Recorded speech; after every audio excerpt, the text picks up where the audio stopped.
Oh god, okay.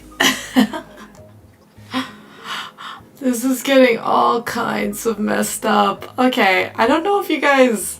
Can you guys hear me? Oh, there's a double mic. This is not good.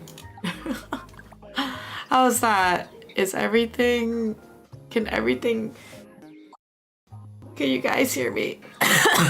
Oh no! Everything's breaking!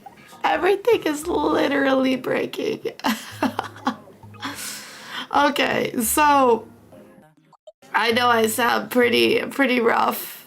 I know everything sounds pretty rough. I think my... Okay, everything's moving. Let me get the lights a little bit better. Okay. I had to live in the darkness real quick. So I actually, my voice was completely fine today until I ended up crashing just about maybe an hour ago. I took a short nap, 30 minutes, maybe 30 to 45 minutes. And then when I woke up, all crusted over, my eyes weren't crusty, but it felt like my throat was the equivalent of eye crust. So I have been doing a lot of yapping.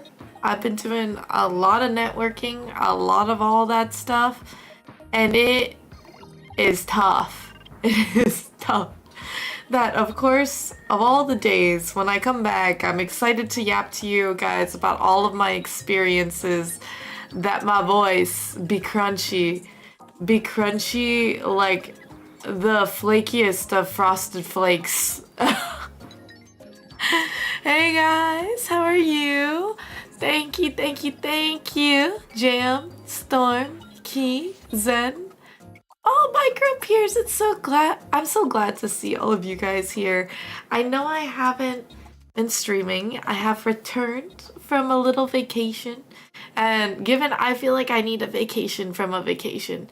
I don't know if you guys do that, but I literally came back yesterday around like 8 or 9 p.m.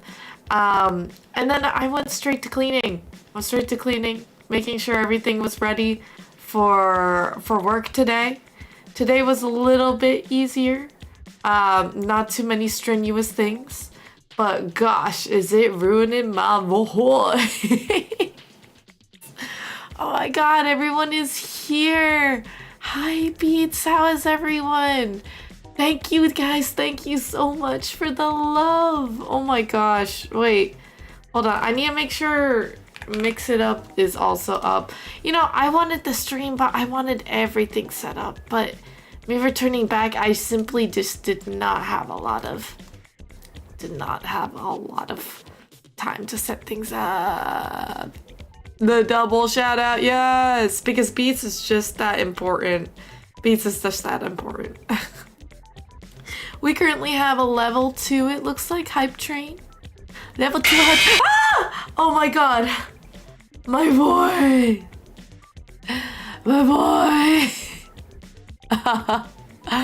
Micro peers, if you're gonna scare me, at least could you tone it down by like 5%? I don't think my voice can take it. Oh my gosh. Kane, it's so good to see you too. I know, I'm sounding like a crunchy grandma right now. Sorry for the double audio you guys were hearing. Main reason is I finally got this Twitch vertical scene or screen, and my scene just isn't working. It just doesn't look right. It looks honestly just kind of oh my gosh. That's not what I wanted to do. My vertical scene does not work. At least it doesn't feel like it. I know, hello darkness, my old friend. It's as if I'm like a baby deer walking for the first time, because I guess I don't know how to stream anymore. Oh, Spoots, thank you so much for the resubscribe with Prime. Oh my gosh, it is a little borked here. So I have this secondary panel here where it's showing me a vertical stream version, which I want to do vertical stuff too. I think that would be great. It's just, I hadn't had it set up. I don't know how to link things. I don't know how to do anything. So, I don't know how you guys aren't supposed to hear it. I don't know how you guys are not supposed to hear it. I wish I could understand how to do the vertical Twitch stream. Oh my gosh. Oh. She left her Twitch streaming skills. PAX East. I have T here. Give a big shout out to Jam because Jam has been the hero of the hour because he had whipped me up some tea while I was McCrusty McCree, whatever you would like to call me, in bed when I woke up. So a big shout out, big shout out. I've never tried to do the vertical stuff, so I did apply to do the Twitch beta, where basically you could stream at the same time vertical and horizontal. But the thing is, I'm not quite sure how you would set this up with the same sources that you got. Let's search it up. Twitch vertical stream scenes.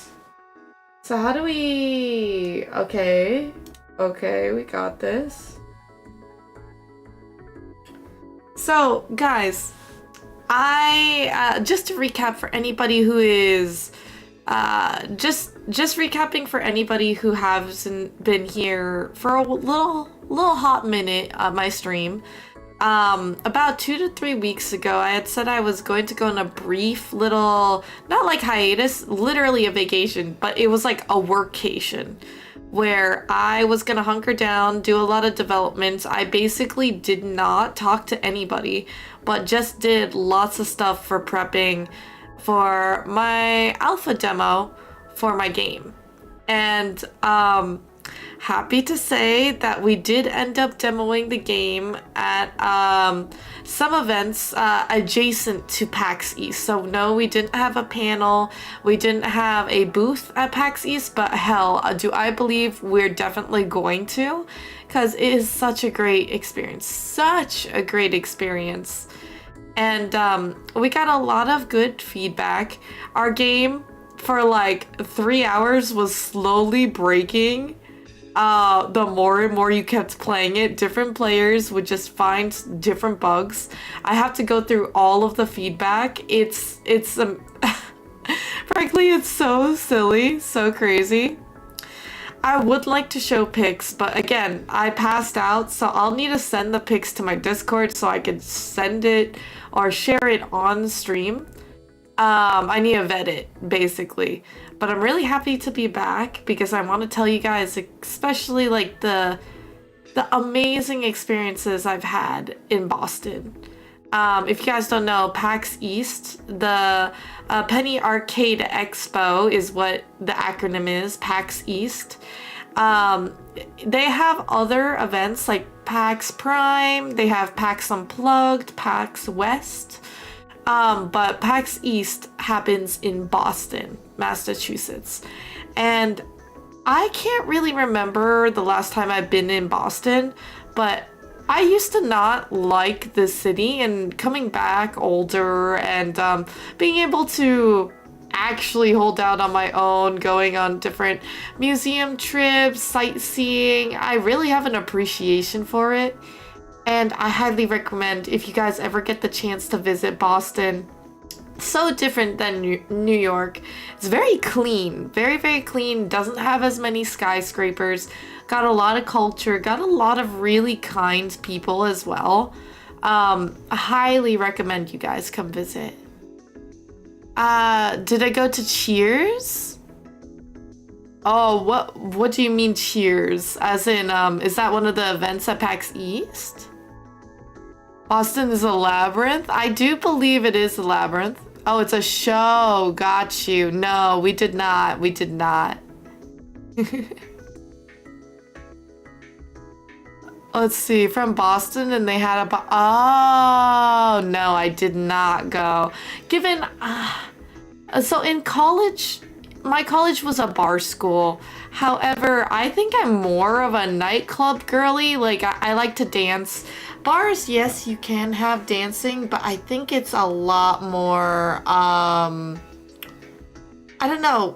I think I like dancing and the ambiance rather than actual drinking. Because I'm a lightweight, you know? I can't hold on my own if I'm going to be drinking so much. So, the bar cultures. Okay. No, I haven't heard of it before. So, let's see. Went to Boston for a middle school trip. Oh, that's awesome. I went to the one in Halifax. Oh.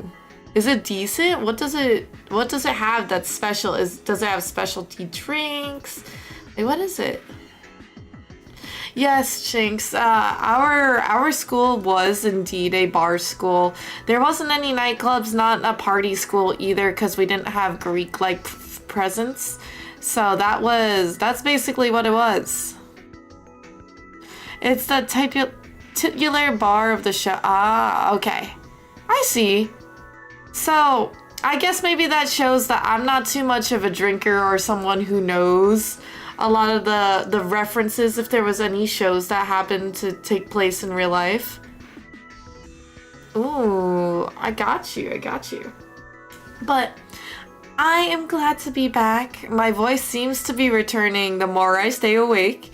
It might cut in and out. I'm going to be trying to take it easy and drink some tea, but I wanted to be screaming to y'all. It was a magical experience. Has anybody here gone to a PAX event? First, I just want to get a little poll so I could see if anybody else can cross-compare the experiences. Really excited. Not I. I'm gonna wait. I'm gonna wait until other people answer because I wanna involve everyone.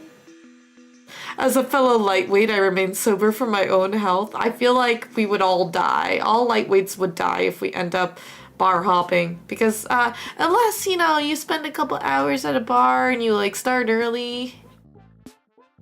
Let's see.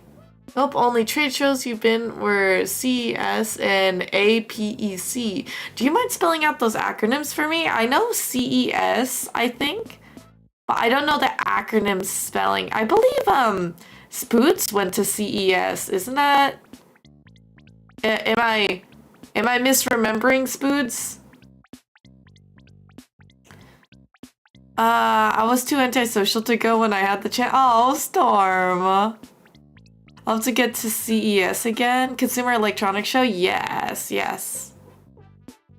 Let's see. I've been training for decades. I'd be fine for bar hopping. I'm sure y'all would just be carrying the weight of our team. If we had like a bar hopping team, y'all would definitely be carrying the weight of that because I would not. I'd have like one drink and I'm like passed out on the floor. One whiff will just make me absolutely intoxicated. So obviously you guys know I'm a very big convention goer, although it's a lot for a lot of different reasons. I definitely have Comic-Con as something really close to my heart as a cosplayer, as well as just somebody who used to be really into comic books. But also a lot of the artists that I resonate with are there, and I love just appreciating the culture. But it's very, very different than the cosplaying conventions that I go to. I do want to go to MagFest one day. I want to go to TwitchCon. I want to do a lot of those things. Ooh, okay. Guys, this is going to be a little crazy, but I did go to a Twitch-hosted party, like a little bar thing. It was I think it was Saturday. Yes, Saturday. So our last day that my team was going to be there, which... PAX East, I basically traveled up on a Tuesday. Technically, I got there in the morning of Wednesday, but because I'm making the road trip drive with Jam, and Shink's here because we picked him up. And it basically, it's from New Jersey all the way to Boston, Massachusetts. And that was a long ride just because we had a couple of stops on the way too. But a lot of my team from Kaneo Studios was there. Not everyone, unfortunately, but you know, anybody who could spare the dime and wanted to spend, I guess, the week with me was basically there from Wednesday till like Sunday morning. And we had a great time. Just we rented out an Airbnb, and we took a lot of public transportation into Boston to be able to attend the convention and go sightseeing. PAX West is local too. I wouldn't even need to fly anyway. You should definitely go, Storm. I would love to visit to see what other PAXs are like, because I wonder if it's different, if it's bigger. Applied Power Electronics Conference is the other one. I'd love to go to IAAPA someday, which is the Amusement Park Expo. What would that even look like? That's actually kind of crazy. Not me, there are not no cons in your area. So Scrubs, do you mean in your area, like your state, or do you mean like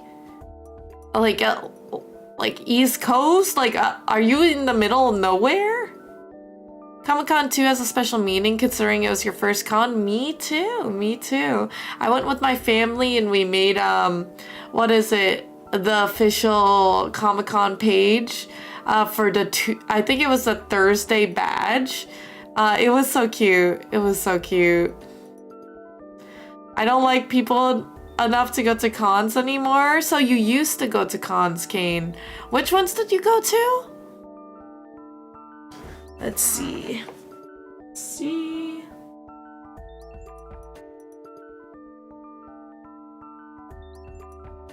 But yeah, I think PAX East honestly was one of my favorite cons I've ever gone to. I said Otakon is great.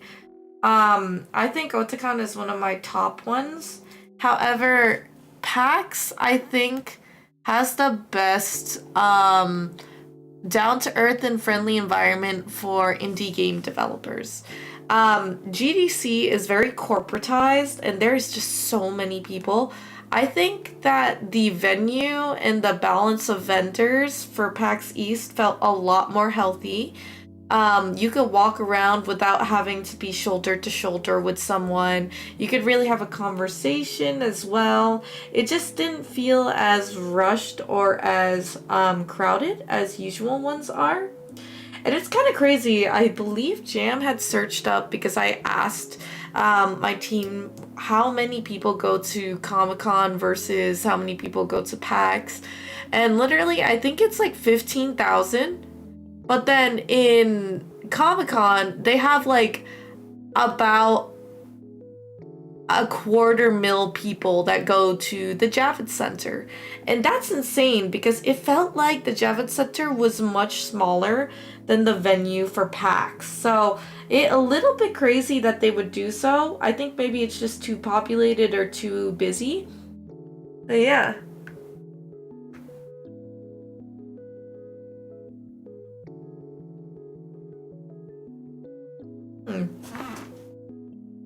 I'd go to at least 2 to 3 every year. Oh, and Funimation produced all the anime in Texas. There was a lot there. Oh, that's crazy. I think I was Chun-Li for my very first convention, yes. So very first convention I decided to cosplay with my family. It was amazing. So basically consists, AAPA basically consists of various ride manufacturers showing off their latest and greatest models. Oh, that's so cool. They must have to have a really large landscape for it too. But I didn't even go to Colorado Anime Fest this last weekend, and that was only 15 miles away from you. Kane, I feel like you should maybe rekindle it. I mean, conventions are fun because I think COVID really squashed it or really put the kibosh on it, but it really does give an air of like personality, or like it's personable for games. Like it just feels like the connection is there. And I didn't really think about that before as someone being chronically online that never wanted to go to conventions before.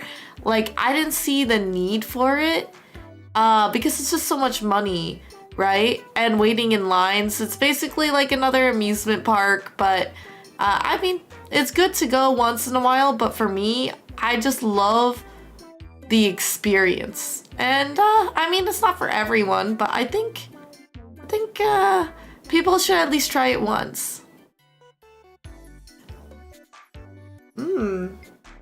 Hey, 1 second. I need to grab a nail file because I'm realizing that my nails are all messed up. I recently ripped off my fake nails, so I need to shave some of the rough edges down. Be right back. I'm gonna grab a nail file.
Alrighty, I'm back, guys. I'm back.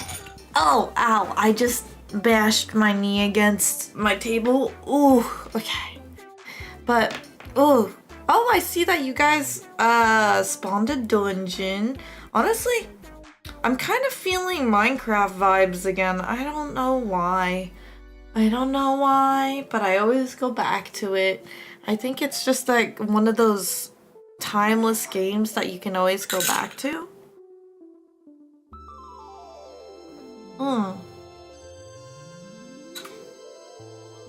Touche, I'm not supposed to do that. Oh, my voice is regaining strength every time I drink the tea, the sweet nectar of the gods.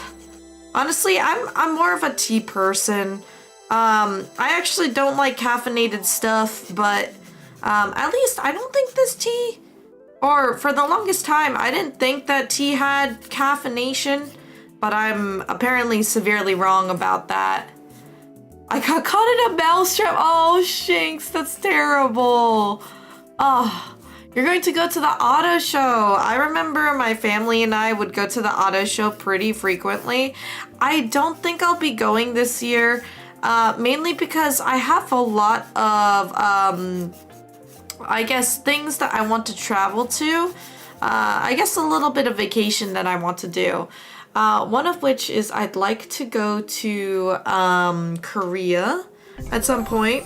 I did want to do a Philippines trip, Philippines to like maybe Japan or Vietnam, something like that. But there is another possibility where I could maybe go to Europe. And I kind of wanted to yap to you guys about this because it seems like I'm going in the right path in life. Mind you, okay. So there's a couple of things that I want to share with y'all. Now I feel like the stress has partially lifted. At PAX East, we had demoed the alpha version of my game. I'm going to send some pictures to my Discord so I can at least share with you guys on screen here today. But let me just go ahead and give some.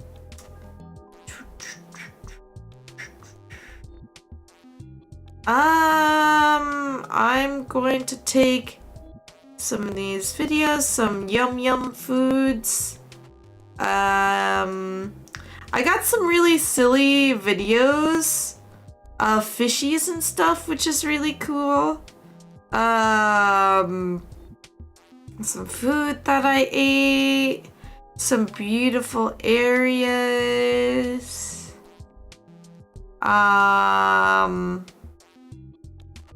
Let me see. I just haven't like fixed these up yet. I think, let me see. I'm trying to send myself lots of pictures to show you guys, because we got a lot of things. A lot of sightseeing things.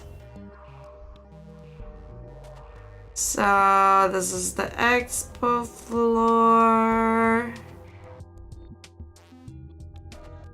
Oh, I look so happy to be here. It's so cute. I took a lot of videos more towards the beginning of the event. Let's see. Oh, this is so cute.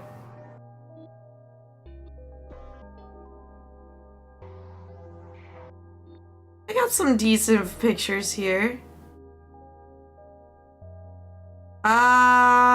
Okay. This is pretty good. Okay, so some of these are okay. I didn't give you guys all of the pictures that I'm sending, but... Oh, Jeannie, it's good to see you. Oh, you guys wish you could go to more car shows? Are all of you guys more car peoples?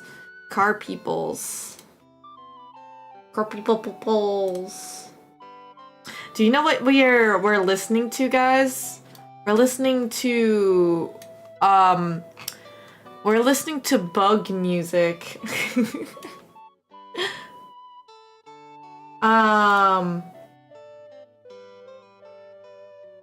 Let me see if I am good to share this.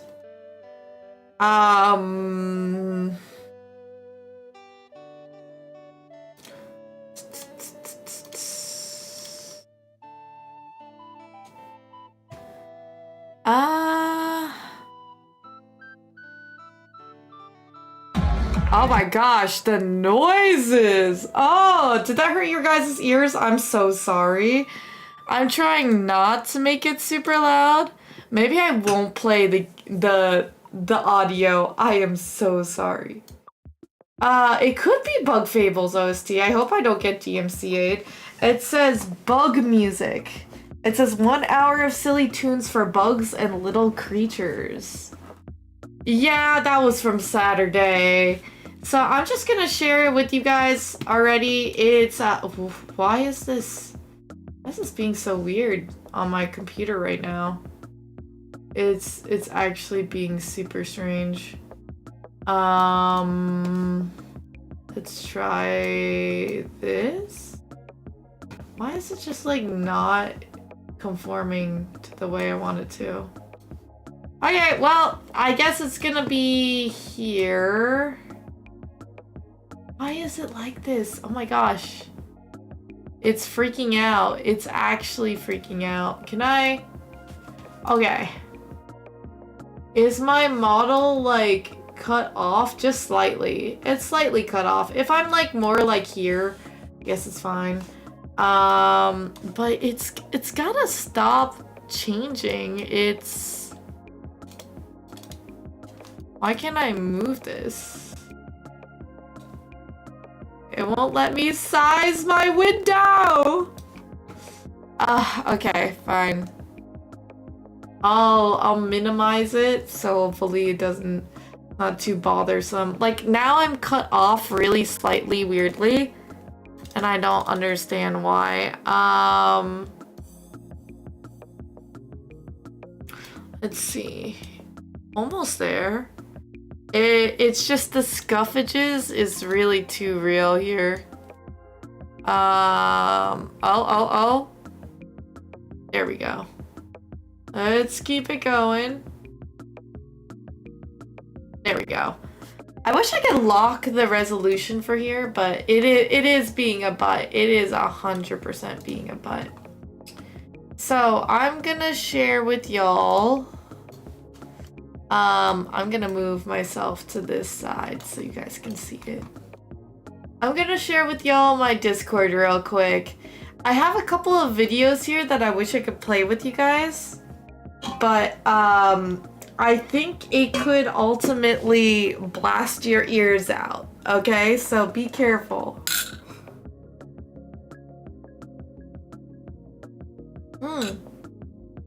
Okay, this tea is really saving me right now. So here's some food that I ate. It's a little bit can I rotate this? No? Okay. Well, this is an alcoholic drink right here. And it was really good. It tasted like an orange creamsicle for me, but it was a peach creamsicle. This was like a lunch that we had eaten, I believe was the last day for us. So it's kind of going in chronological order, but this one was just one of the better meals that we've had. A lot of convention goers don't feed themselves well enough when they go to cons, or they go to like the food trucks and things. Honestly, I think if you're going to conventions, you should try to find some time to eat out at a restaurant, just because they're severely overpriced. And also, most of the food trucks, unless it's like New York City, in my opinion, the food trucks here in PAX East were not like great. So I definitely think, oh, not Two Burgies, that one is also Jams was at to the left side of me. I couldn't get everyone's pictures because of the water, and also they haven't arrived with everyone's plates yet. So the salad was pretty cool though. I let everyone pick off to try it out. It was like a little bit of yogurts and stuff. Yeah, the burgers are looking pretty good. I got some type of like eggs Benny. Yeah, the food trucks, I might be biased because of New York City food, but like, seriously, I think at every other convention I've gone to with food trucks, it just doesn't taste the same. Like it really doesn't taste that great. And they're like quadruple the price, sometimes 3 times, so highly recommend. If you ever do go to a convention, do not eat the food court food. That's honestly even worse. You should support small businesses, so if you really have to eat, go to a food truck. But ultimately, try going to like a restaurant, maybe a local one. They're typically like 10 to 15 minutes away walks, so like try to account for that. But that can also be an opportunity for y'all. Like if you think you want to play like a demo or a video game, or you want to attend a panel, you should, PAX East, you're actually able to pack some of your own water bottle and food, so pretty good. Yeah, we had a breakfast sandwich that had an eggs Benny like muffin, English muffin, that's what it's called. English muffin top, or breb. I'm honestly personally not like a big eggs Benny person, or even a English muffin.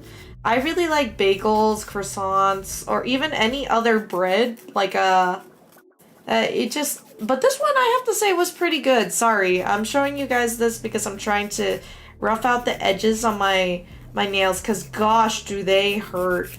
I've successfully had these nails on for like 3 weeks, and that's unusual for me. Typically, I snap them off because I'm such a big like chewer.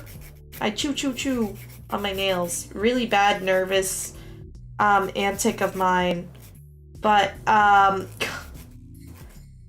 just need to make sure that I'm not gonna get a hangnail and then start bleeding all over the place.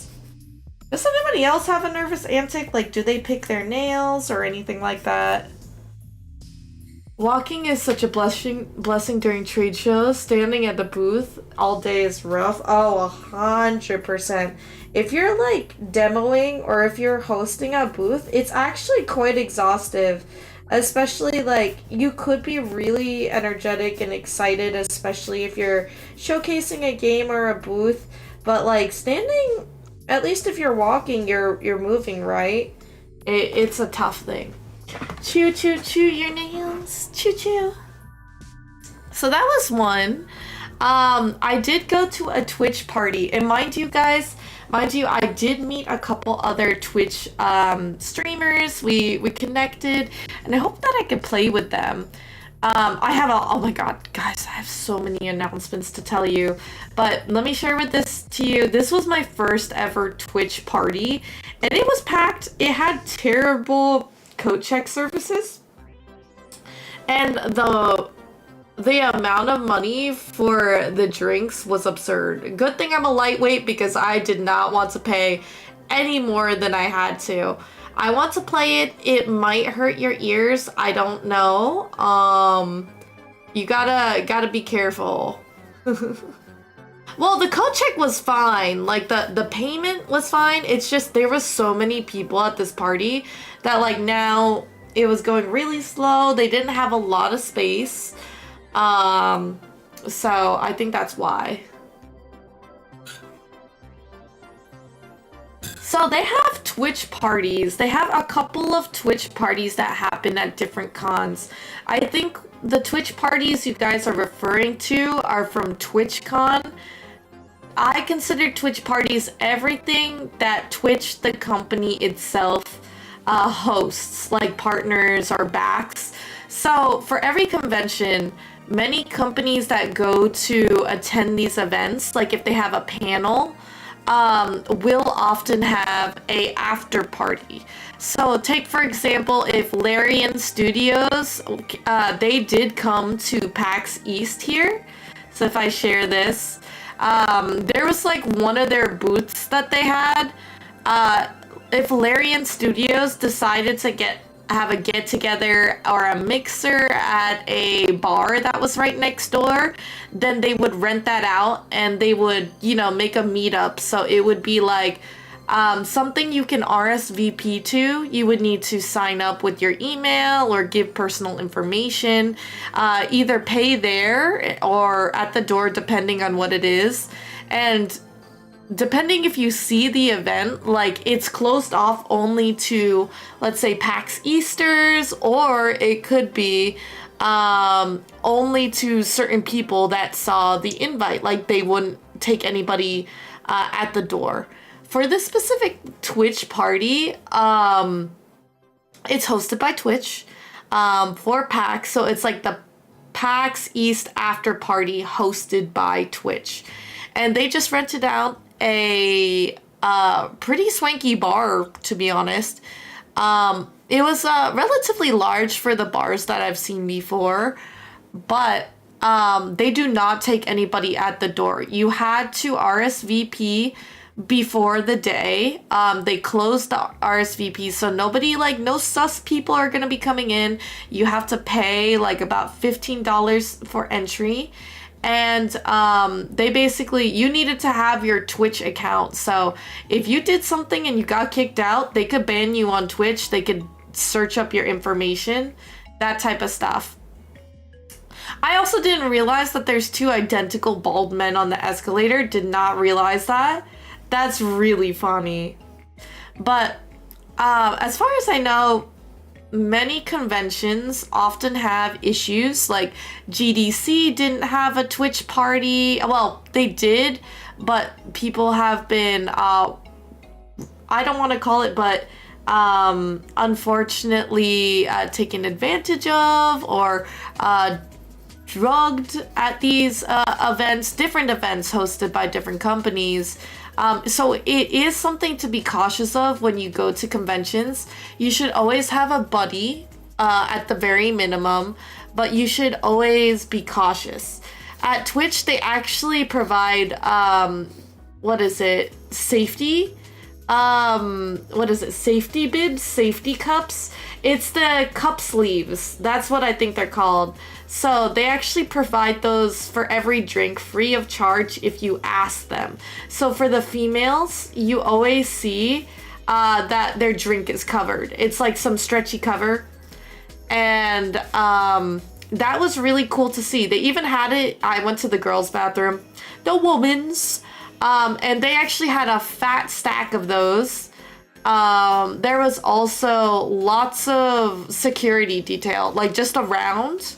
And there was also security in the bathroom, as in, let's say a woman wasn't feeling very good. There is security officers in there to help you if you need. So I actually think it was a very safe party. Given that doesn't mean nothing bad can happen, but it was really, really pretty. Because it had a laser light show. It had a lot of cool EDM remixes playing. We actually had a lot of 2000s music playing. I have to say, not the best in terms of like DJ remixing vibes for me. It's because I think I'm a little bit spoiled. I like listening to like Monster Cat, really big original identifiable EDM tracks, and a lot of them were like the Mimi like audios, and like they're nice and all, but I really wanted to actually genuinely listen to music, you know? Yeah, it is really sad that parties need protections like this, but also it's really great to see that once something has happened, people take it seriously to make these precautions. It is a shame that like there's dark people out there that want to take advantage of others, but know that there are probably equally as good people that want to either stand up for you or protect others that want to have a good time in these spaces. For me, this is actually a little bit of a story. I found someone passed out in the middle of an alleyway. His eyes were rolled back. He was laying in a puddle of water on the asphalt. A bunch of my friends, I believe they had seen the guy, and honestly, looking back at it, a lot of my friends were also very concerned for me. I had approached the guy that was on the floor because I was really concerned. And basically, and I'm just gonna keep this photo up. Basically, the guy that was collapsed on the floor, there was, it wasn't like it was a dimly lit alleyway. It had lights. It was right next to a bar that had like an overwhelming line of people. He was just out of eyesight. And there's the back door for the kitchen. There is somebody, like an employee, looking at the guy on the floor. I believe he probably was calling someone like 911. Shinx, I did not disappear. Okay, Shinx, I might actually get a little bit upset with you about this. And I had shared my own sentiments to Jam and some of my other friends. So I'm gonna finish my whole story before anybody interjects anything.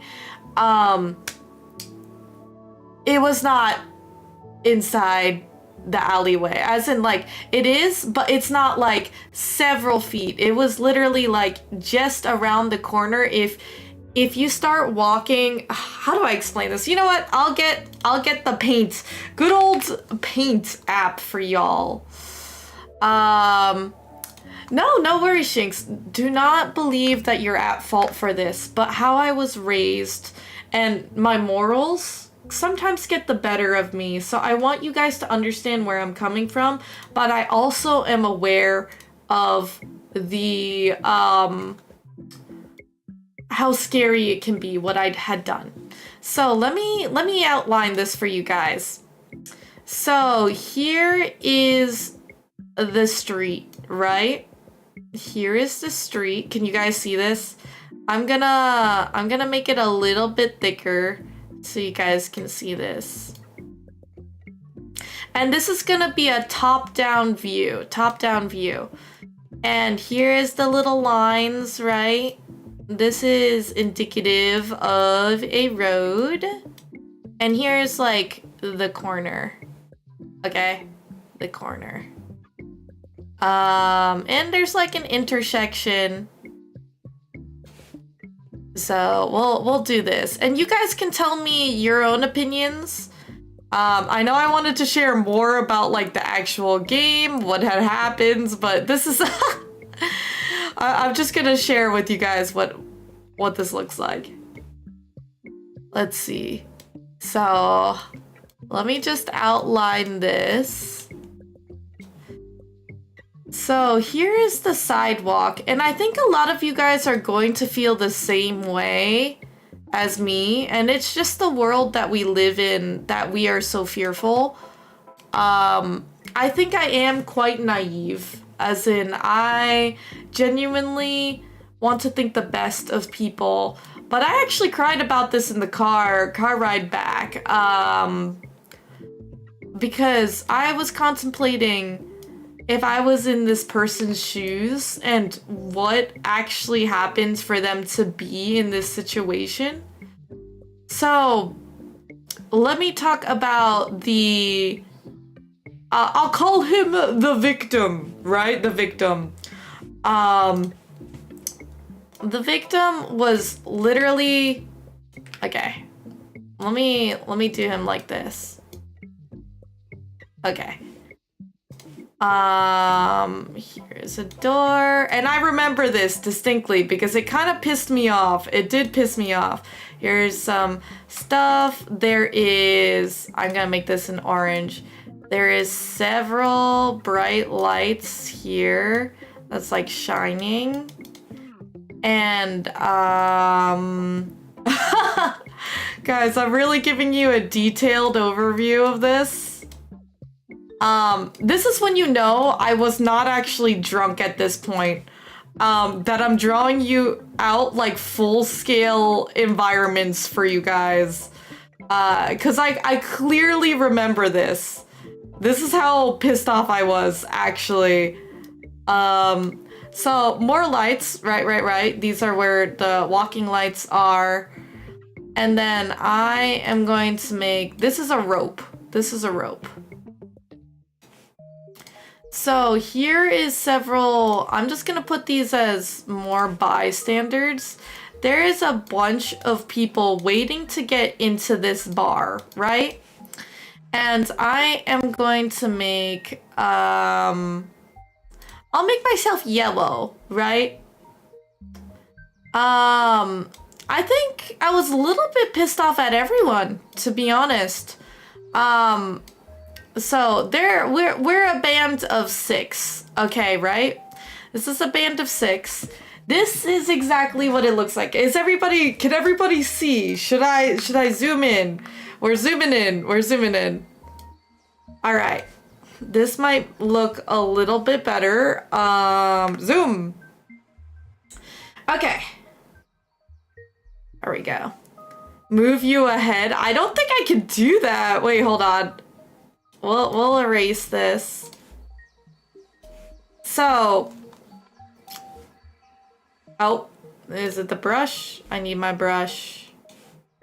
So I'll move. Actually, if I'm remembering correctly, I think these are it. So I believe it's kind of more like this. It may have been slightly accurate, but we are in this quadrant, right? About two things. Enhance, guys, enhance. All right, is everyone here? Roll call. Scrubs, Shinx, Rosie, Key, whoever is in chat, please say I. Say I. Enhance. All right, we're going for this. I'm going to be using this kind of burgundy color. This is an Irish pub. Irish pub. We are in Boston, which, to be honest, Irish pubs are really good in Boston.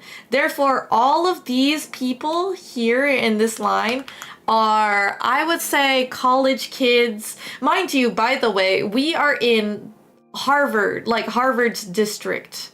As in, this is pretty close to where a lot of students from either, not like Boston University, but the specific tram line that we have, it's only a couple stops away from MIT and Harvard. As in, these students could go down here, interact with the Irish pub. Lots of them were really dolled up, wearing dresses while it's like piercing winds in Boston, mind you. But they're college kids. You could definitely tell by how they're grouped up and how like their faces look. So they're all lined up here. The victim in question, not face down, he is, let me draw this. He's got a bent leg like this, and he is just like this, face up, his eyes and his mouth, right? He's face up, and there is literal water coming from his body, like as if he had slipped. Okay? Hey, Average, I'm talking about an experience that I had a couple days ago as I was on vacation, going to a convention, PAX East. And I'm talking about my personal experience encountering essentially a drunk college kid in an alleyway. So he is in a puddle of water that's kind of streaming off, right? It's cobblestone. It is essentially cobblestone around everywhere, or like asphalt. Now, there is lights. It's very well lit. So you could clearly tell what the color of his shirt was, his pants, his face, facial expressions and stuff like this. And, mind you, his mouth was partially open. He was just staring up. If he was moving, it was very, very minimally. Now, where I'm showing you guys, he is just barely into the alleyway. It's not like he was behind dumpsters and it was very dark. It was actually like, if you were walking, let's say this is you, right? This little blip. If you were walking, you wouldn't see him. Your peripheral, you wouldn't see him if you were here at the Irish pub. This is why I give a pass to all of the students here and waiting in line. They're talking it up with their team, their friends and stuff. They're probably not looking at, you know, this whole event here. Now, if you walk further, like here, right, you'll notice if you take a look that this man is on the floor once you turn, like, see the corner. Literally, you would take maybe like seven steps and you would be at his body. It wasn't like it was in here. And mind you, I'm gonna put another person. This green person is an employee. He has the door wide open, and he's watching the kid. I don't see a phone in his hand. I don't know if he's talking or yelling to the kitchen staff that there's somebody here on the floor unconscious, but he's got sights on it. So I know right now that this man is currently looking several, I could say Jam, another one of my friends, Evan, Mr. 1898, and another friend of mine. I'm just gonna say the husband of my friend, the husband of my friend, is over here. And also, I believe Gabe is right here. My bad. And the wife, my bestie here, is over here, already going. And given Jam has a husband, you could say that. I would technically think Evan or Mr. 1989 is the husband in that sense, but you could say both of them are the husbands, the two husbands. Love triangle, would I say. But, what is it? These two of my friends, are moving forward. And they're doing the buddy system, right? There's 6 of us, so everyone could have a buddy. I would assume that my friend is safe, right? They're all seeing this. Now, I am going to color myself. Let me color myself this dark blue actually. So this is me. This is me. And I notice this poor man on the floor, right? And to me, I don't really see him like really breathing, moving that well. And to me, I'm thinking in my brain, where is this person's friends? Like, where are they? Now, keep in mind, I'm also remembering some more information. There are 2 girls here. I don't know if he came here with them, but they're in the corner. I don't know if they're waiting for an Uber. I'm just assuming that none of these people are here for him. So, coming from my perspective, right? Now I'm in the blue. I immediately go in.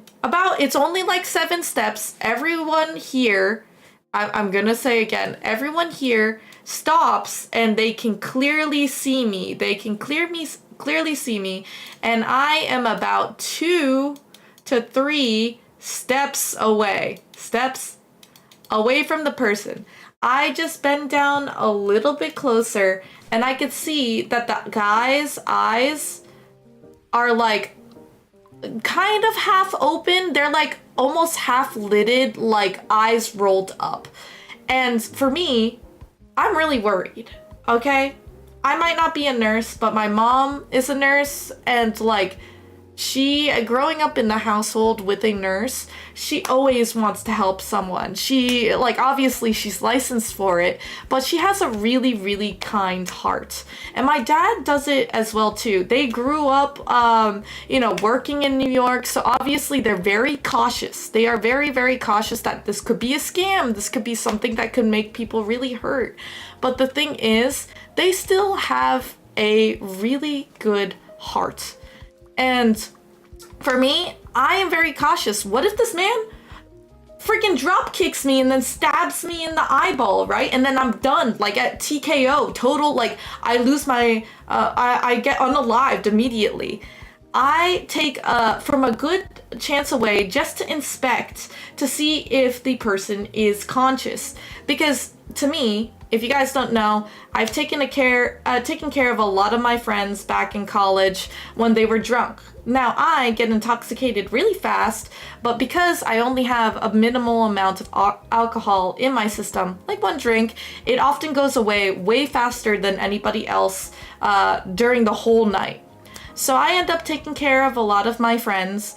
And especially in freshman year when I was straight edge, I was catching projectile vomit in plastic bags, taking care of my friends from them collapsing on furniture or anything like that.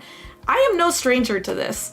But the one thing is, you have to make sure if somebody is unconscious while they are intoxicated, drunk, whatever, they need to be lying on their side. Because if they are lying upwards and they vomit, they could be choking on their vomit. Obviously, I couldn't see anything in their mouth. I don't know, but he clearly looks a little bit unresponsive. So from, again, a decent pace back, I'm not shaking him. I'm not within touch distance. I'm like, excuse me, hey, are you okay? And he starts closing his eyes. He starts moving a bit, groans a bit, and he says, yeah, I'm fine. And the fact that he can respond to me and he coherently understood me, he answered back and he blinked and then he looked at me. He wasn't really focused on me, but he looked in my general direction. Means that this guy, he's okay. Like, he's not concussed. He's not like not heavily drunk. Like, if he could respond, he's not choking on vomit.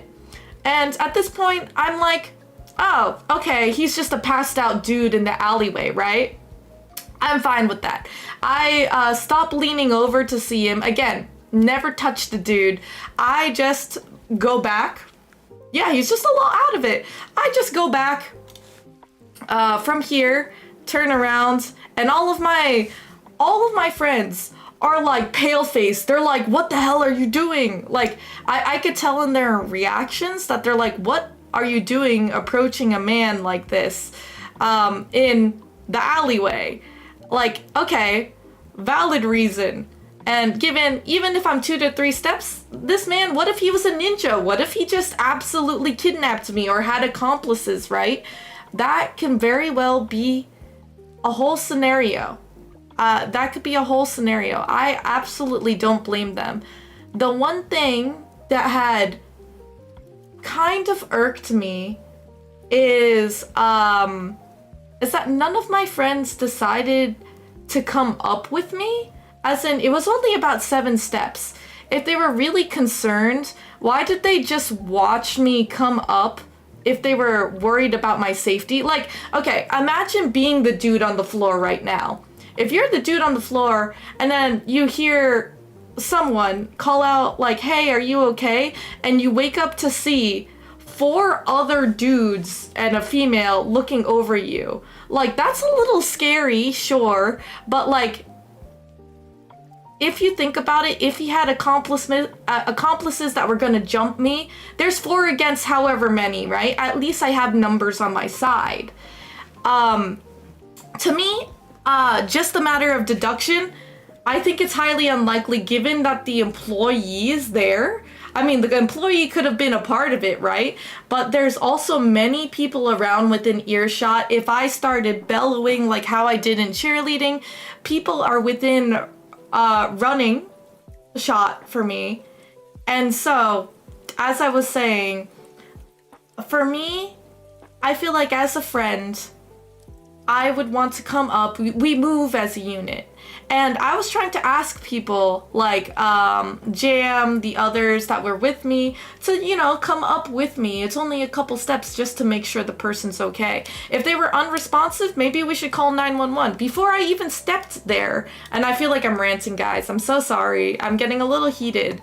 But for me, I'm like, hey guys, there's somebody passed out there. Like, should we call 911? And they're like, no, you just ignore it.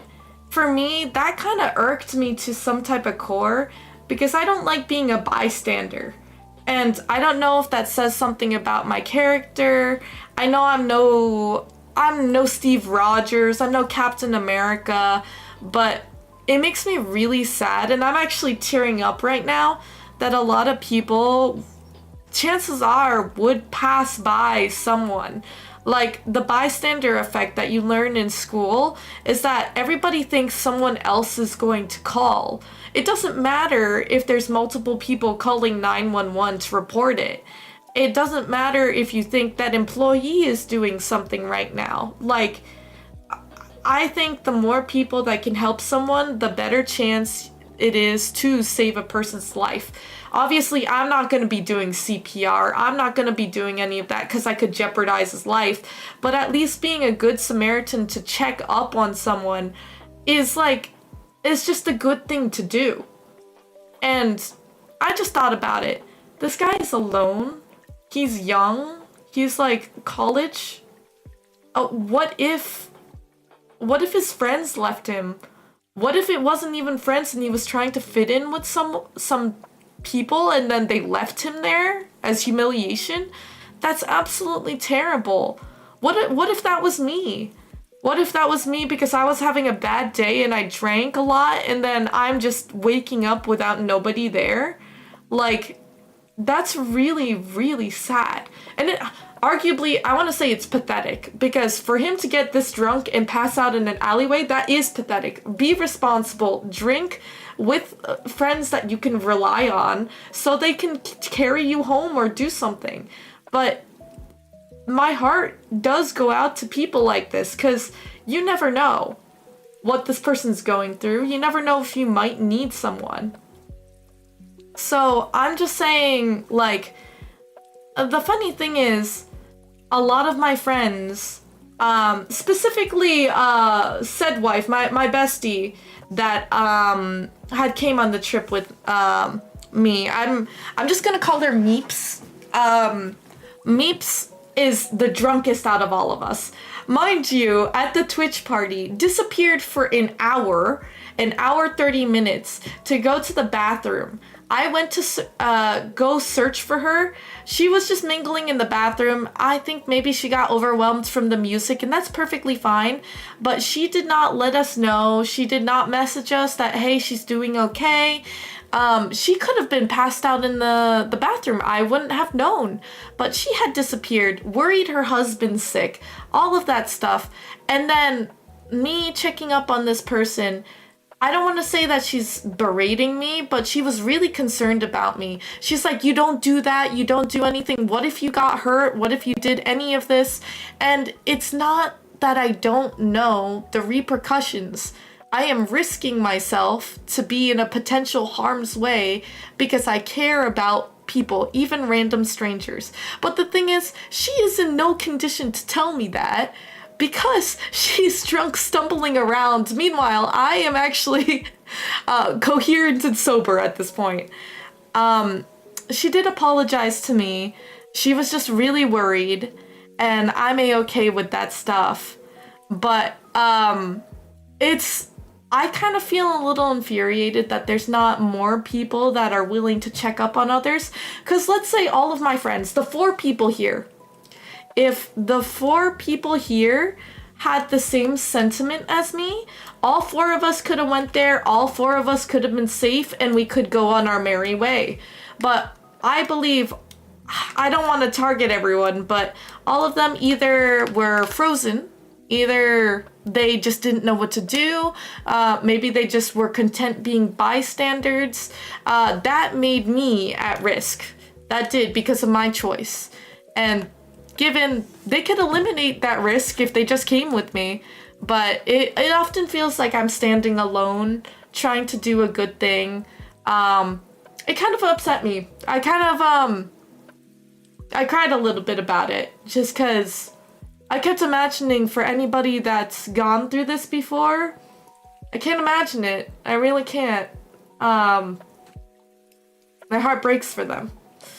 So that's my little yappages, just to tell you guys what had happened. Nothing out of the ordinary, like a Jackie Chan movie-esque ever happens, but I think this is good awareness for people who do decide to go drinking in the city, do decide to go to events. Like, this was a Twitch party I was coming back from. It was like around 1 a.m. So most people and most college students come back from 3 a.m. There's a lot of people still bustling on the street. Some of the things I want to note is, one, there's eyes, as in there's employees looking at the unconscious person, which is directly opposite of me, mind you. So on both sides, we can flank the person. The second one is the lights. It is a very well-lit corridor. I could see everything. There's nothing that people could be hiding behind. There's no trash cans or anything. Third one, it's within earshot. If I was to scream or anything like that, what is it? Scream. I could get people's eyes and ears, so it'd be really difficult for people to basically ambush me if they were to kidnap me. That's not a very likely scenario. Another one is I let the people know, as in my team, so awareness. I didn't just go off and waddle away. I didn't waddle away without telling them where I was gonna be. I stopped all of these people, all 4 of them, and I said, hey, there's this person. I think we should call 911. I think we should check on them. I literally let them know what I was doing. So all of these steps made me feel pretty confident that I could approach the body just in case. So, you know what? It's, I just feel like this mentality is something that people lack a lot, and I don't blame them. The world is a very scary place. There's a lot of things happening, and people need to be more cautious than ever. So I just hope that though the world hardens, our hearts don't harden as well.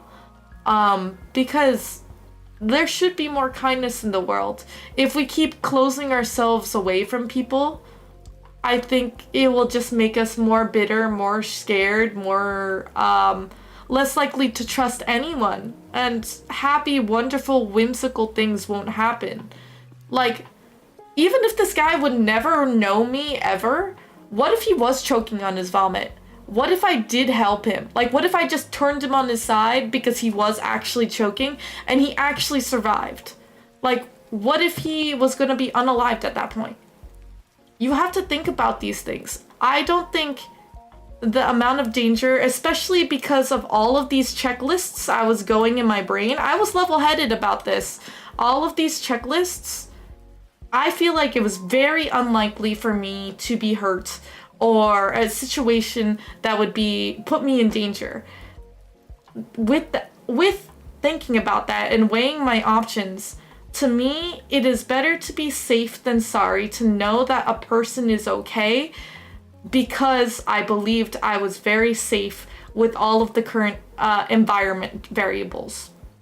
That just means, you know, I could feel at ease not leaving somebody like that. Mm-hmm.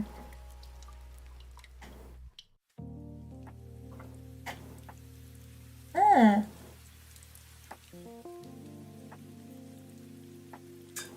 Exactly, like, given Rosie, I guess it is your duty because you are an employee of a store to make sure your customers are safe, that, you know, they get into an blah, God, I can't speak.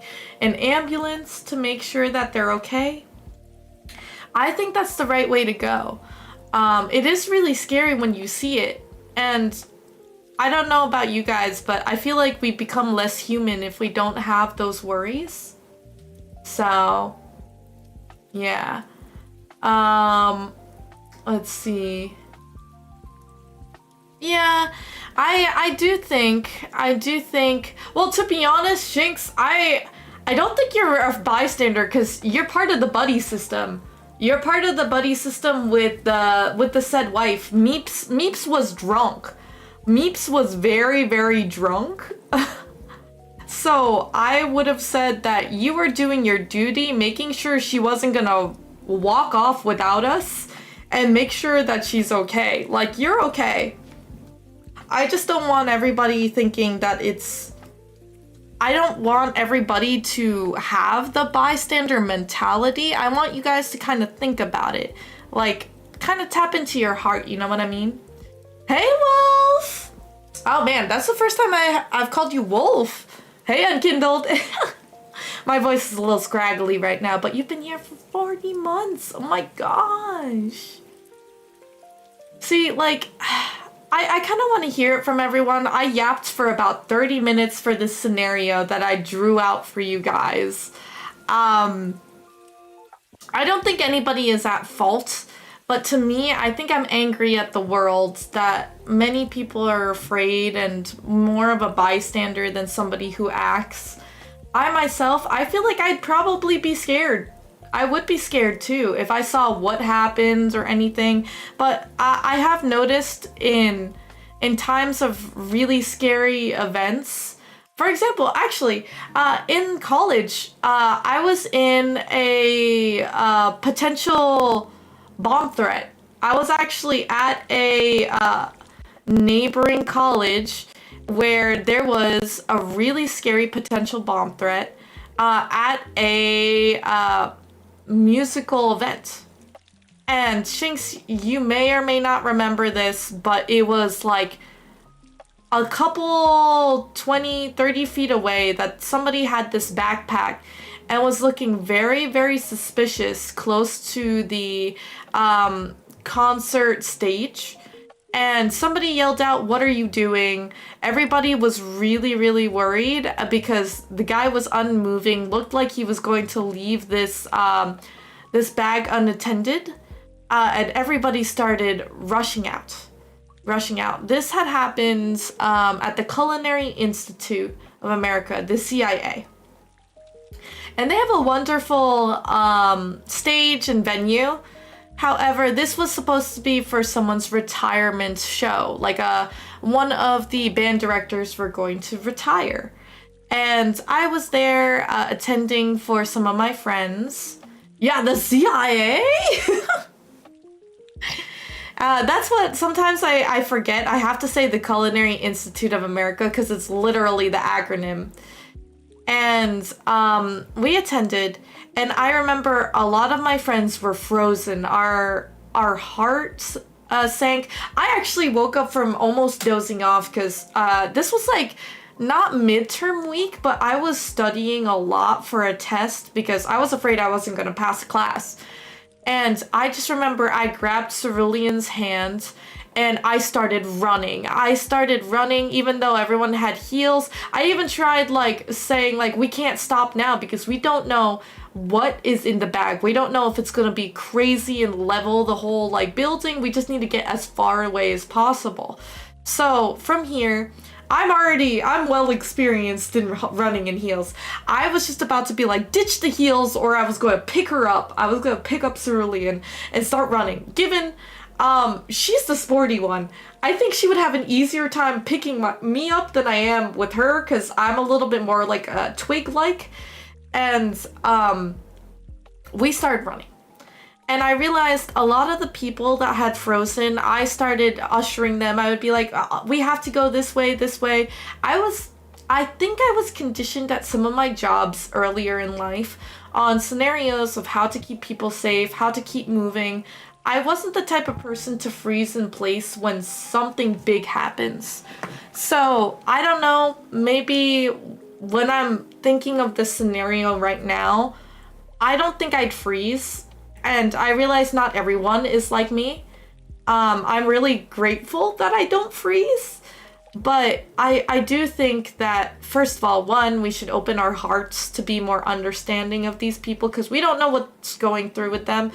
And we should find a way in our hearts, if we feel safe to help out.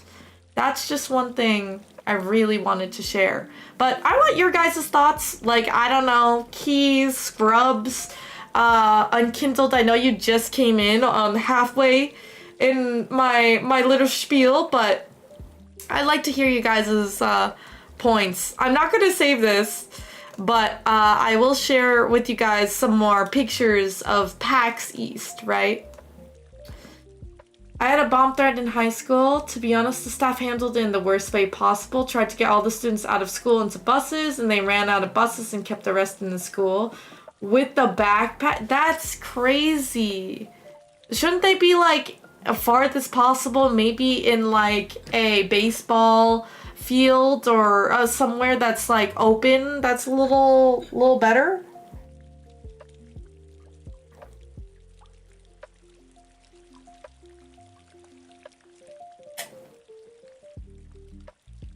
So I'm drinking some tea so my voice can actually survive right now, but that's actually nutty and kindled. See, I think it really does depend. That's why we need to have these drills, because you never know if these people will freeze or they're kind of desensitizing ourselves so we know what to do.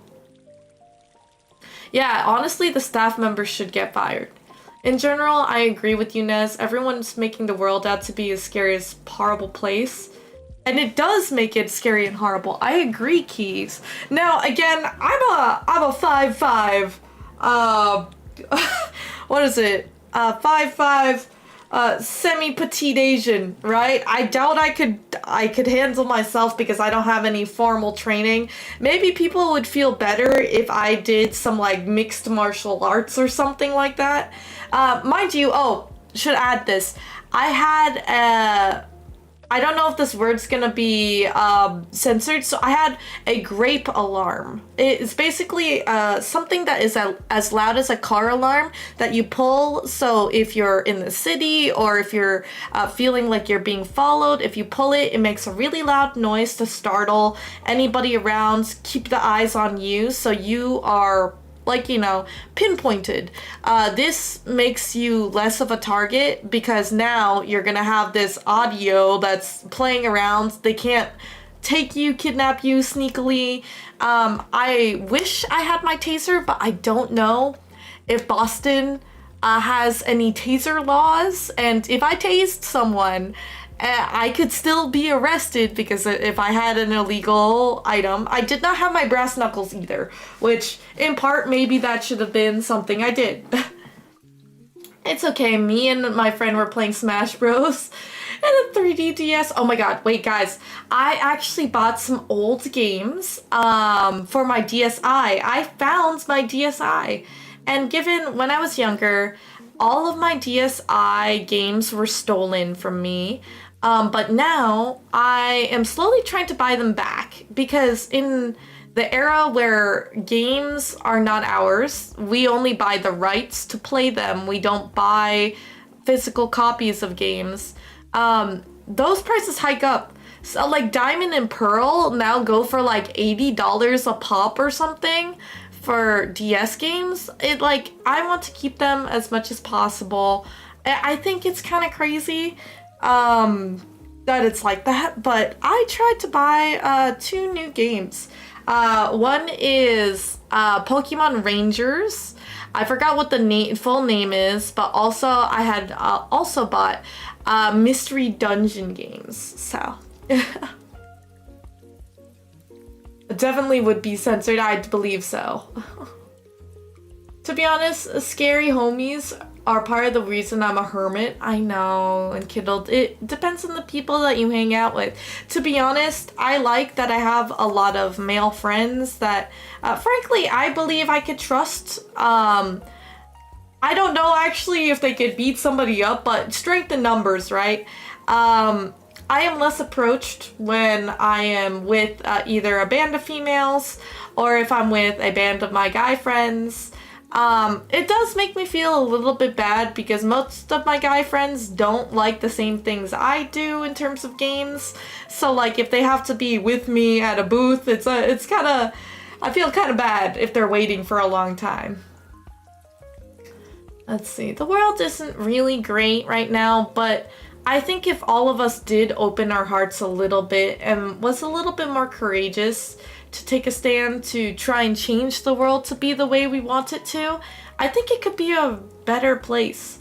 For me, I always want to be kind. I always want to be going out of my way to tell you guys how special you are, because I hope that maybe my words will help you feel a little better on your day. And that's why our community is so great, right? It's our little pocket in some pretty scary things that are going in. So oh my god, Key, don't fight, what's up? Please, be nice, mischiefs. No growling, no rump dumping, okay? Quick Google from AI. In Massachusetts, including Boston, it is legal for citizens aged 18 up to possess and carry stun guns and tasers for self-defense, following the Supreme Court case of Satano versus Massachusetts. However, they are regulated like firearms. To carry a concealed taser, you must be 21 plus and have a permit. I don't have a permit. Oh. Yeah, I really want to play the Rangers and Mystery Dungeons. I don't know. I know there's emulators where I could show you guys, but I'd love to like show you guys my game saves and do it with you. That would be such a great throwback in nostalgia. Shadows of Almia. Yes, thank you, Shinx. I know that I bought that one.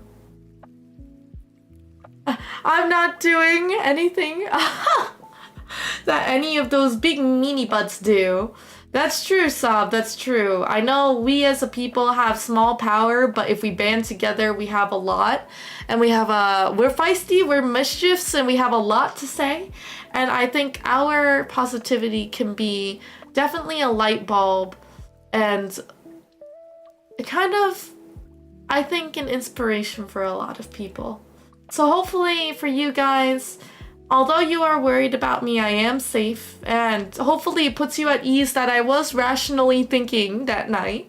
But maybe it inspires you guys to also think a little bit more with your heart, to maybe be kind. Like if there's an elderly woman that wants to cross the road, to offer some help or do something kind, you know? Think about if that was you. If that was you in an older version, if that was you having the worst time of your life, like you're in a slump, that somebody would reach out and help you, you know? Let's see, but the point is putting that energy out there and doing nothing but perpetuate the fallacy is exactly the root of the problem. I agree, Key. I do agree with that. Obviously, for me, I think I share my frustrations out from my experiences. I think that I pride that my mischiefs are responsible and mature enough to have these conversations. But again, you guys are just chat. You guys aren't hearing the tonality of the voice. So please, when all of you guys are talking in Twitch chat, give it a benefit of the doubt. As in, for me, some things go right over my head. Sometimes I realize in the comment section of my like TikTok or anything, they're really mean actually, but it goes right over my head. I want you guys to be kind of like that, as in, don't let the trolls hurt you, or if you have fellow mischiefs that have opinionated views, that give it a benefit of the doubt that you don't know what their stance are. Give them a chance to elaborate, and make sure you don't come off as ignorant or actively trying to be aggressive, okay? So, Key, Storm, oh, well, actually not Storm. Key and Sob, please kiss your makeup. Rump dump each other. It's fine.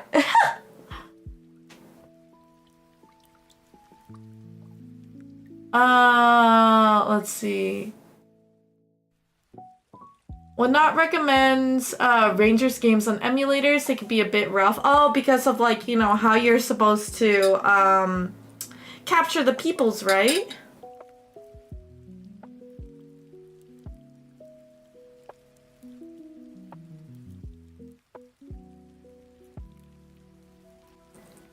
Well, actually, Key, I'm not somebody... We might actually put the kibosh on this conversation. Just because we're starting to go into politics or politics adjacent, and I'm realizing that this could make some tension in the room. I want the mischiefs to stop hissing at each other. And I'm gonna rump dump all of your asses right now. Because we gotta be kind. Again, remember the premise of what I am trying to teach here. I was upset that I felt like many people were, you know, frozen or standing by idly thinking other people would help. But that does perpetuate others to think the same. And then nobody helps, right? I want you guys to go forth and think a little bit for your actions. Think if you're going to be safe, first and foremost, before you try and help out a situation. Think about what you can do to help, whether it's calling 911, whether if it's checking someone's pulse, if you're able or licensed to do that, whether to look around if somebody else that is a licensed professional can help. But I don't want to silence any of my mischiefs, but this is supposed to be a place for happiness. So before we start getting into the ugly things that is happening in the world right now, this is our pocket of happiness, right? This is our pocket to be safe, and I just don't want anybody to get into any heated arguments right now. I will say I have my own opinions, right? And I think it depends on especially your backgrounds, where you come from, especially where you live, what news or how much you're educated really changes your perspective. So I don't want to say anyone is wrong in this situation, but I don't want you guys to get worked up when you're here to relax. I mean, what is it? It's the Nezuyaki show. You guys should be having fun. Let's see. Is Mystery Dungeons as goated as people say? I really liked it, but which fighting one did you play? Maybe it was off of emulators, so you probably should get the real deal. It was mean to Nez. Oh, unkindled. I mean, I appreciate, but we should not be waging war on the internet. That's true. Everything, I think two truths can be, both things can be truthful. I think that's what the saying goes. Both things could be truthful at a time. It could be statistically that there is less less starvation, less things like that in certain areas of the world. That could be, you know, only indicative of the US or only indicative of Europe or Australia or something. I don't know. I'm picking random places. But somebody who lives in Brazil or somebody who lives in China or somebody else could be having a very, very different experience. So statistically, you might be valid for your point of view, but that also doesn't mean that there aren't people suffering more in years than we are. You know, it's always going to be a balance, checks and balance type thing. So that's going to be my last thing, saying that both can be truthful, just because the perspective could be different. And I think that's good. I think the difference of opinions are the thing that could go too. Yeah. High five it out, guys. High five it out. Oh my god, Storm. I'll find a way to get to you, Keys. Oh my gosh. Oh my gosh. Let's see. Conquest. I think I wasn't following the conversation here, but let's actually divvy back up to PAX. I actually have a lot to share with you guys. Specifically, I'm gonna show you guys, I went to the Boston Tea Party, right? Over here, there's a couple of actual ships from, you know, historically accurate, I think. We went on a tour. We acted like we could actually roleplay and do all that fun stuff. I'm drinking the actual, what is it, tea, different types of tea that existed during the Boston Tea Party. Really cool to hear more about history, because this actually went right out of my brain. I know I learned it in school, but I never needed to apply it anywhere. So really happy I got the experience. Not only that, this is me playtesting our game. So this is one of the playtesters that were trying it out. There's me being super duper happy. Yes, I did get to throw tea into the ocean. I don't think I have the video up to show you guys, but I wanted to show you a little sneak peek of the game right here. It looks a little bit like a hot mess because you can't see it moving in action, but I do have some gameplay. Yeah, Average, feel free to share some good news. We need good vibes everywhere. I did not litter unkindled. It was actually attached to a rope that you could pull up the litter back up into the ship. So I deliberately littered only to pick it back up. So I took another picture here, and I mean, at this point, all of y'all know what my real name is because that's the real name that my company is going to be using. This person who playtested had actually broke our game with a bug I have never seen before. He like somehow pressed a series of debug shortcuts, and I did not have a player controller, which is basically the ability to move around the world space. He had somehow single-handedly added it to the scene, and then he started moving when he's not supposed to. It's only supposed to be a camera. It's only supposed to be able to show the screen, yet he was moving around. It's actually crazy. I did teabag the ocean. It's fantastic. Oh my gosh. But here's us in PAX. Is that Jam? Oh my god! Jam, where are you? Okay, I guess he's seeing this. We went to the aquarium. This is gonna be a sticker. It's gonna be a sticker in our official company Discord. Look at this son. Look at him. We saw penguins. And look at it, the droopiest of snoots. The droopiest of snoots. That's a fish, by the way. It's like an elephant-nosed fish. Look at how crazy that little thing is. Oh, crazy. You're trying to lose weight and you lost 6 pounds? Oh my god, Average, that's amazing! That's Congratulations, Average. It's a struggle to lose weight, so I'm so happy for you. Congratulations on your journey. I didn't do it for you. I know, right? Look at that snoot. I also want to make this into a sticker. I think you guys will love that. Penguin W. I think this is really good. This is really, really good. I can't wait. Okay, you guys might hear me speaking here. Let me see. Is there no audio. So this is what it looks like. PAX Land, we're here. We're here at PAX East, and this was Thursday, so there wasn't as many people here, but the venue already looks delectable, guys. Delectable. This is me. I was really excited.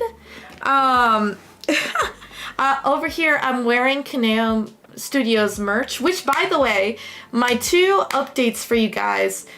Next week, I originally wanted to do this before PAX, but I am going to be doing a new drop specifically for Kaneo Studios. You guys will be able to wear Kaneo Studios merch. We got really nice different colors, things, and different styles.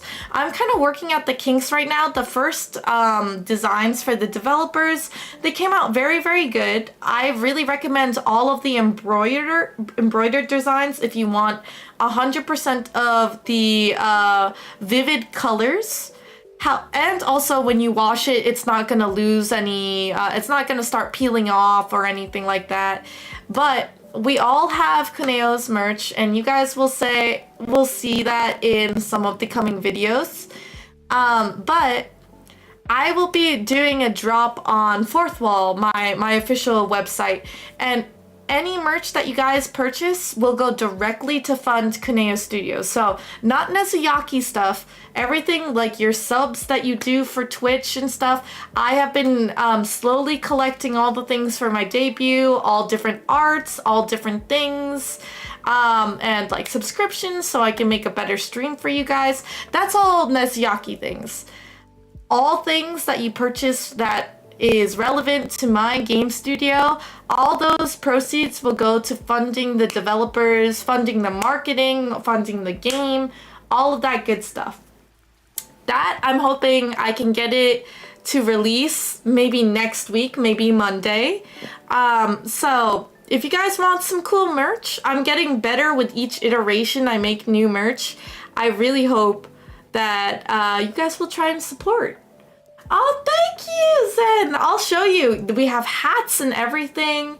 It will be released next week. I believe so. Some other pictures, right? A lot of the Boston City, if you haven't been here, is olden architecture mixed in with really cool, like, modern architecture as well. I just love how clean it is. Arguably, I'm so sorry about this, New York City, but Boston is very open because, as you can see, the skyline is not covered and littered with skyscrapers. That's what's whimsical about New York City, but a lot of the lights is warm toned and colored. It's also, I think, wider streets, but a lot of the older architecture also feels like it's power washed all the time. It looks really, really pretty. Yeah, I believe in Fallout 4, it takes place in Boston, so that's super cool. Let's see, the next thing, I think this is just a picture of me. It's kind of sideways, guys, I'm sorry, but I'm posing at this kind of waterfall feature. These are, I believe, live plants, and we're at the Science Museum from there. See, Science Museum, your girl still loves her rocks and fossils and everything. I looked very excited to see this nearly complete Triceratops fossil skeleton, which is amazing. It's absolutely amazing. I love it. Dinosaur. We're looking at the beautiful, beautiful waters of Boston. It just looks really cool, right? It looks beautiful. I did go to the Freedom Trail, although my body actually hurts. It hurts so bad. Yes, I did. But this was a really good chirashi bowl. We went to a Japanese restaurant for our team dinner. I, of course, love eating sushi, sashimi. So, oh, this was fantastic. It was a duck boat.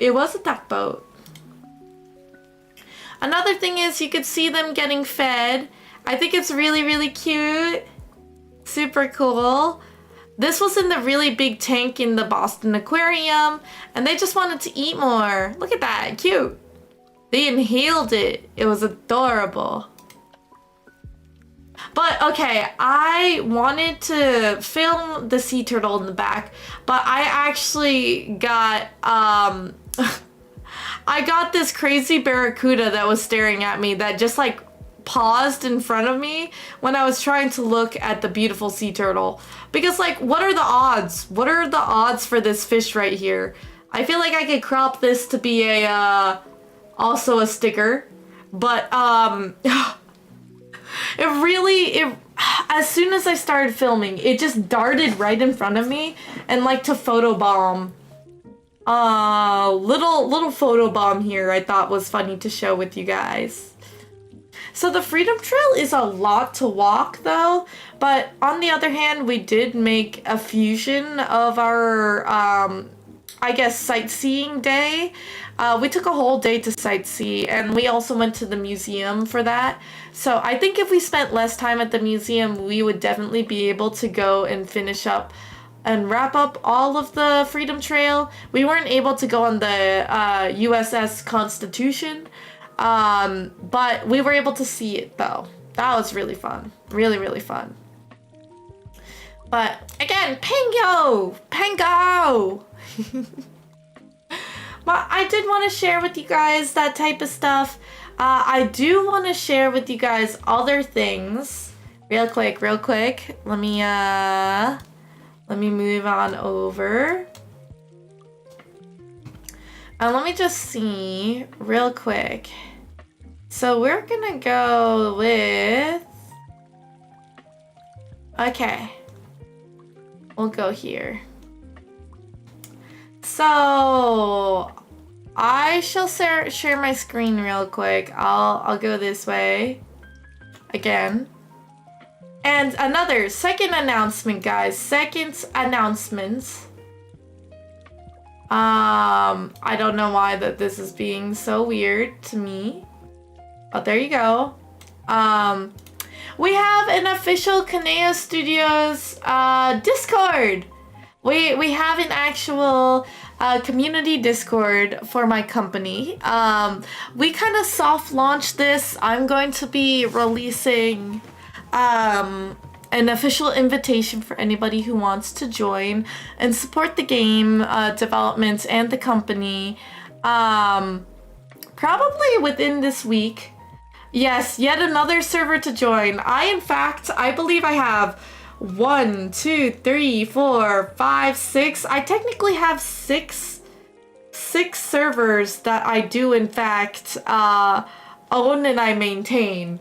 So, oh my gosh, it's a lot. But for Kanea Studios, we've worked really hard in getting our alpha demo. It still has a lot of bugs and issues. Archifer, thank you so much. It's been such a long time since I yapped to you. Thank you so much for the raid. Welcome. For all of those who were with Archifer watching his amazing art. I saw that you were doing art. I don't know if you're doing comms or anything else, animations, you name it. But I have just returned from a little small vacation. Low-key, I need a vacation for my vacation because this, I actually lost my voice in the beginning of stream and now it's back, so here we are. But I'm just sharing my experiences from PAX East. I was actually just sharing that I have a new community Discord for my company. If you guys are new here, I'm Nez. I am a half and half cookie. I am a facecam streamer as well as a VTuber. My VTuber is kind of a playful extension of myself because I love art. I love character illustrations. I'm actually working on my new 3.0 model, and I am a cybernetic crime fighting sci-fi. Well, cybernetically. How am I supposed to explain this? Man, I haven't sent this raid message for a long time. Okay, pause. Hold on 1 second. I am a mouse-inspired, cybernetically enhanced crime-fighting vigilante. So I kind of look a little bit more like a magical girl in my little suit, but my new version, I actually have what is it? Cybernetic legs. You'll see it in the next iteration if you stick around. But I'm just sharing that I had recently demoed my alpha game demo at some of the events at PAX East, and I got a lot of wonderful feedback. There is a lot of bugs that I need to fix before I even release it to closed beta for you guys to test out the game. But I am so happy with the progress that we got. And you'll be seated for V3. Thank you, Archifer. Thank you so much. You were debating on it. I would have loved to see you. We should have, yeah, cybernetically enhanced. But Archifer, I would have loved to see you. Oh my gosh. I need to catch one of your streams though. Can you remind me, what is your schedule? Like, this does not count as promoting in chat. I genuinely want to come, sit by, you know, see you do some art. Maybe I could do some work with you as well on the side, do a little lurky lurk. Talk to me about it. Talk to me. Because I did say I wanted to commission you once I had some months. So if you still have your comms open, I'd love to. But just to pivot back, thank you again so much for the raid. I appreciate it. I was just sharing that I am opening or soft launching a new Discord community. This is specifically for all things game development related for my company. I had started my indie game studio last year in September, so we're not even a year old, but we have been hard at work trying to develop our games. And our game that we just demoed is Rhythmic Radiance. It is a stylized, multi-lane rhythm game. And I would really love for you guys to show that support. If you're interested in playtesting the game or hearing more about the development, sneak peeks, or even attending any events that we have kind of transformed this. Actually, we have our whole studio design here. So we actually work in this Discord. You'll see us probably joining different channels to talk and yap about what we've been developing this week, what we need to keep doing better. We do have a website. You guys can sign up for our newsletter. Right now, I think I'm only gonna release it monthly. But I can't wait to write a little blog post of our experience at PAX. But yeah, we have this up in Atom. I'm gonna drop this in the chat. If you guys want to join through that link. And you guys will be a part of the very first mischiefs that, you know, attend and contribute to the game. A lot of you guys have already donated to the cause in some of my other charity streams. I really appreciate it because you guys will be there in the credits. But if you become a playtester, you'll just get way more cute sparklies to come in with it. Thank you for the headbands. Thank you. I stream Monday, Wednesday, Friday around 8 p.m. Oh no! We stream around the same time, Archifer. This is why we never get to catch each other's streams. Like, I'm assuming you ended stream a little bit earlier, but oh my god, that makes me a little sad. I'm so sorry, my loves. So sorry. Let's see, but I will, I swear. I sometimes end sooner on streams if I'm not feeling super well, if we got some technical difficulties. So hopefully I can pay it forward and raid you again. That's true. Great minds think alike. I think it's a go-to schedule to, you know, not burn yourself out. Oh, I see a lot of you guys in here. Oh, thank you. Thank you, all of you. Oh, I'm so happy. Oh, let me know, because you guys are basically the first ones to ever join the Discord. Let me know if something's broken. Can you let me know, my guy? I tried to set it up before PAX, and I'm really hoping I set it up correctly. Yeah, I had to switch after becoming a 9-to-5er. Ooh, Archifer, that's welcome. High fives, because we're all fellow 9-to-5ers here. But also, not to forget anybody else who has evening evening shifts, graveyard shifts, any of that type of stuff. You guys are killing it, and you guys are hard workers just as much as us. So, but I have to say, a fellow 9-to-5er, it takes a lot of your creative energies away, I'd say. Oh, guys, thank you so much. This makes me so happy that you guys are joining. Wait, you found a problem? A problem? Wait a minute. Look at everyone, all of the hellos. Oh my god. Hi, Kaneos. Oh my gosh. Hi guys. Oh my gosh. God. You can type in all of the announcements channels? You can. Oh my god. Wait, it says review alert. Wait, unusual join activity? Is there too many people joining? Is that why? No, wait, it's just because there's a lot of people. A lot of people just want to support me. Wait, oh my gosh. Wait.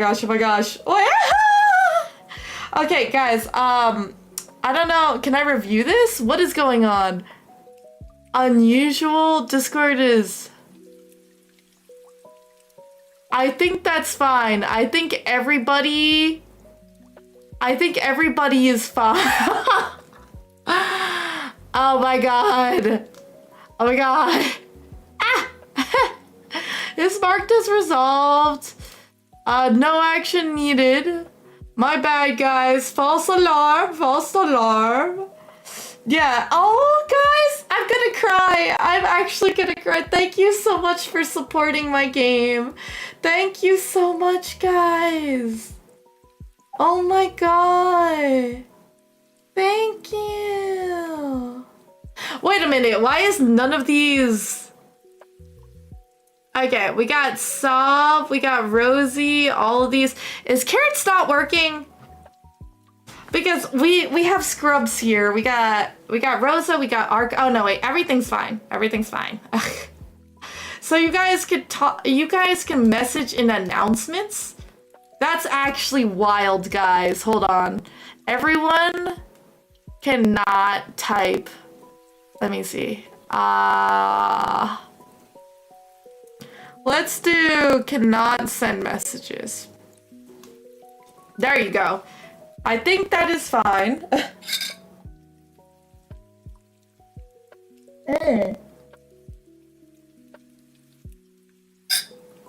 Man, tea is so good when your voice is about to die, my guys. Also, I don't know if you guys can see, I have a lot of DMs to get through. I am so sorry. Please be patient with me. I just got back last night, so... It's the same for the whole category.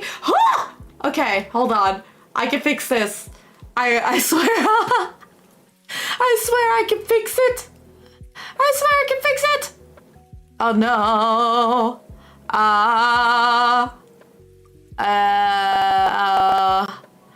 No. Everyone cannot do that. So it can I sync this now? Okay, good. I think that is fine. Special announcement, Ness is kind of pog.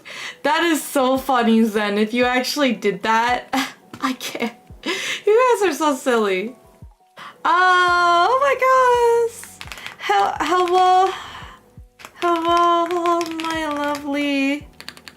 lovey. Okay, you guys are mischiefs, but you guys are now Kuneos here. Let's see. Thank you so much for supporting my company. You guys will be our beta testers in the future, and help make this Discord poppin', please. Thank you guys! Oh my god! That makes me so happy. Oh yeah, you guys can see my actual name. Well, that's fine. You guys can call me either Aaron or Nez, I guess. But you guys, I think, are more comfortable calling me Nez. Let me see. Maybe I should change that now. Just because if other people are coming on in, edit profile per server profile. Ah, damn. Okay, I guess I'll edit that later. I love being a test subject. Oh no. Let's see. Yeah, it basically, Rosa, one of the big things is we've had bot infiltrations on both my main Discord, but I also have set it up preemptively for my community Discord.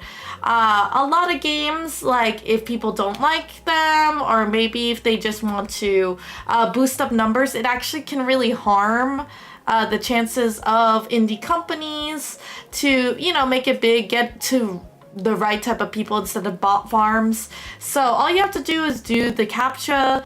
It's basically what you would do in any other website that basically has that second layer of security. So if you don't feel comfortable, technically you messaged in my chat, so I could probably bypass it, but highly, if you could do that, I would also love if you could test it out. Yeah. If you need me to mod here too, oh, I appreciate it, Storm. I'll need to consider it because I don't want to overburden you, Storm. You do so much for me already. I'll leave it to my... Sorry, I'm just looking at this. Oh, yay, I'm a sacrifice. That's me. That's me, honestly. All of y'all's. All of y'all's. This one is so good. You know what? That's one of the movies that we definitely have to watch, Madagascar. Speaking of which, I'd love to do our Discord movie night either this week or next week. I think I might need to do a little bit of recovery this week, so we'll try to aim for next week to do so. Thank you, Archifer, so much for joining. I am so happy to have you here, and hopefully I can catch one of your streams and pay it forward to you. I'm so happy. Thank you. Thank you, guys. Thank you. So, usually doesn't work for me on that. Oh, yeah, Rosa. Thank you so much for doing this. Let me see if I can bypass it. I'm going to need to change the scene right here. Sorry, you guys are seeing all kinds of multi-ception windows.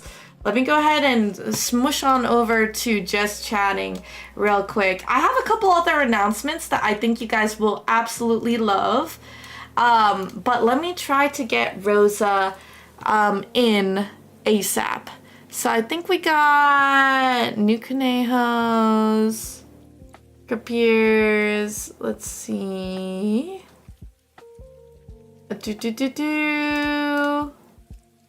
So, view roles. Okay, I think I could just add this to you. There you go. Are you now able to see everything, Rosa? Thank you so much for joining, by the way. I apologize for that. Maybe I'll need to find something that works a little bit better. But there you go. You should be able to access all of the other categories. Just let me know. Thank you so much. Oh, one other thing, guys. One other thing. And I'm going to pull this up because I'm kind of coming late to the party, just by a couple days. Let's see. I have a lot of things to yap to you guys. Of course, Rosa, I need to thank you because you're helping me with my dreams, one step closer to becoming an indie game dev with my own studio, with my own games. So everyone's support just makes me feel so loved, so special. Seriously, it's amazing. But I want to share with you guys some crazy stuffos, okay? Crazy stuffs. Thank you for joining. I'm probably going to need to make a link to that, but I'll be sharing on socials as well. But you guys, I really appreciate if you guys give us a follow on socials as well. Help it boost the content. But you guys will essentially see all of the updates from this Discord. So you guys can honestly even turn off notifications on other things because the Discord is where essentially everything's going to be poppin' and boppin'. So let me go ahead. I'm gonna schmooze me over once again. And booty boop. Booty boop all.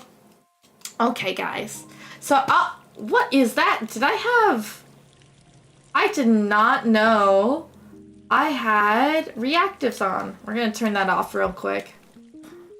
Okay, guys. So, big thing, if you guys haven't seen this is on my professional stuff, like my LinkedIn, the IGDA Foundation, aka International Game Developers Association. That means all of the game developers typically like to band together and support each other.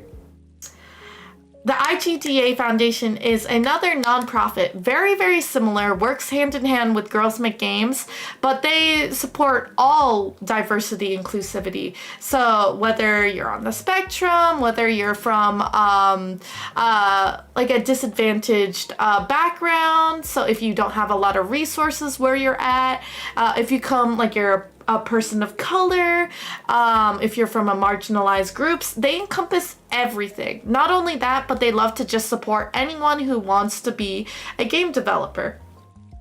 I had recently come in to meeting. Oh, Rosa, thank you so much for the follow. Welcome to the Mischief community, and I'm glad to have you. You are part of one of the most cozy places in, I guess, this side of the internet. I mean, I'm sure Archifer's community is one of the coziest as well, but we really love to pride ourselves in supporting each other's dreams or being recklessly ambitious and really airing that positivity. We do a myriad of things, but I'm a big advocate for women in games, big advocate for just in general doing charity work, playing indie games, because, you know, fellow indie gotta support other indies. I just love creating. I think it's wonderful, and I think that you'll fit in just wonderfully. Oh, Minecraft Pierce, stop! Multi-million-dollar studio in the making. I'd love to, but the thing is, what am I gonna do with all that money? Like, sure, that means I have the freedom to do things, but often I feel like a lot of multi-million-dollar companies tend to lose their freedom.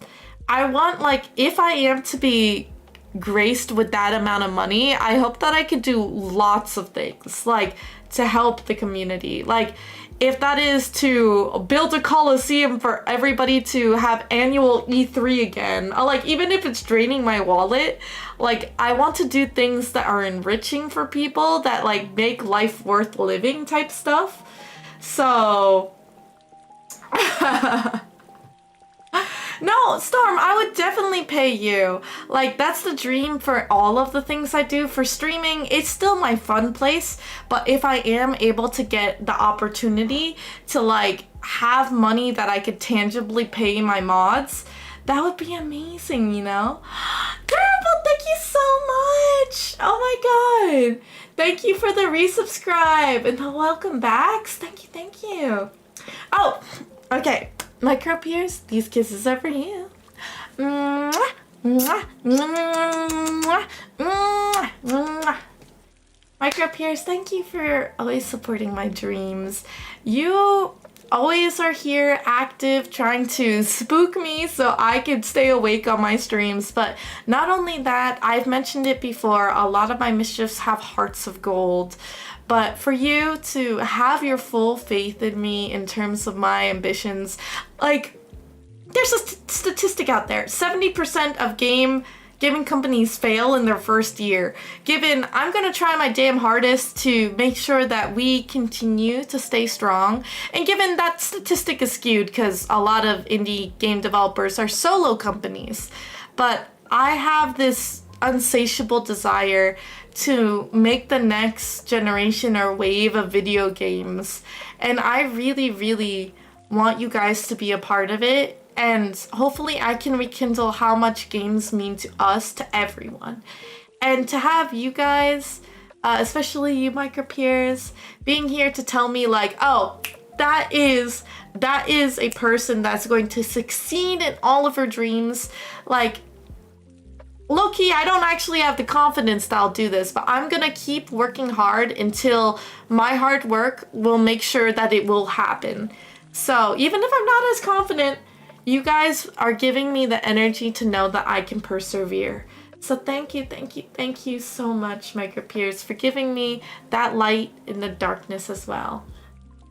Thank you. But I'm glad I'm the cheesiest beats. I'm glad you're here too.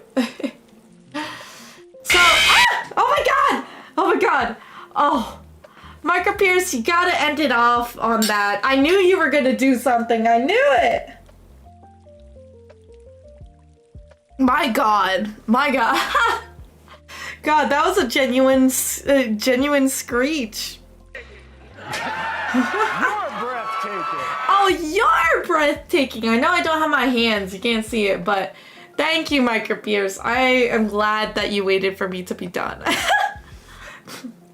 So, right, to tell you guys a little bit more about what the IGDA Foundation is doing, I told you what it is.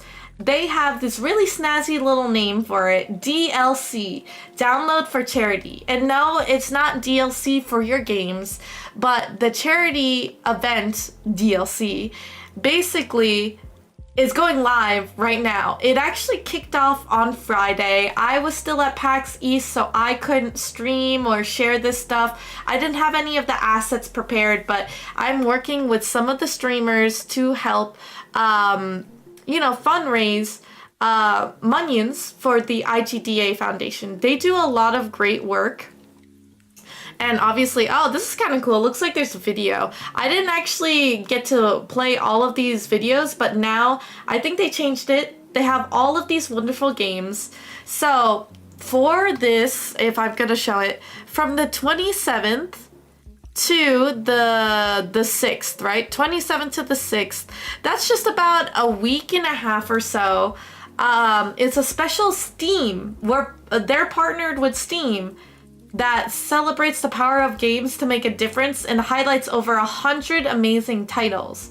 So basically, developers pitch their game, submit their game to be included in a bundle. Basically, all these developers are trying to give back to the global game development community by donating a percentage of their sales from the IGDA Foundation.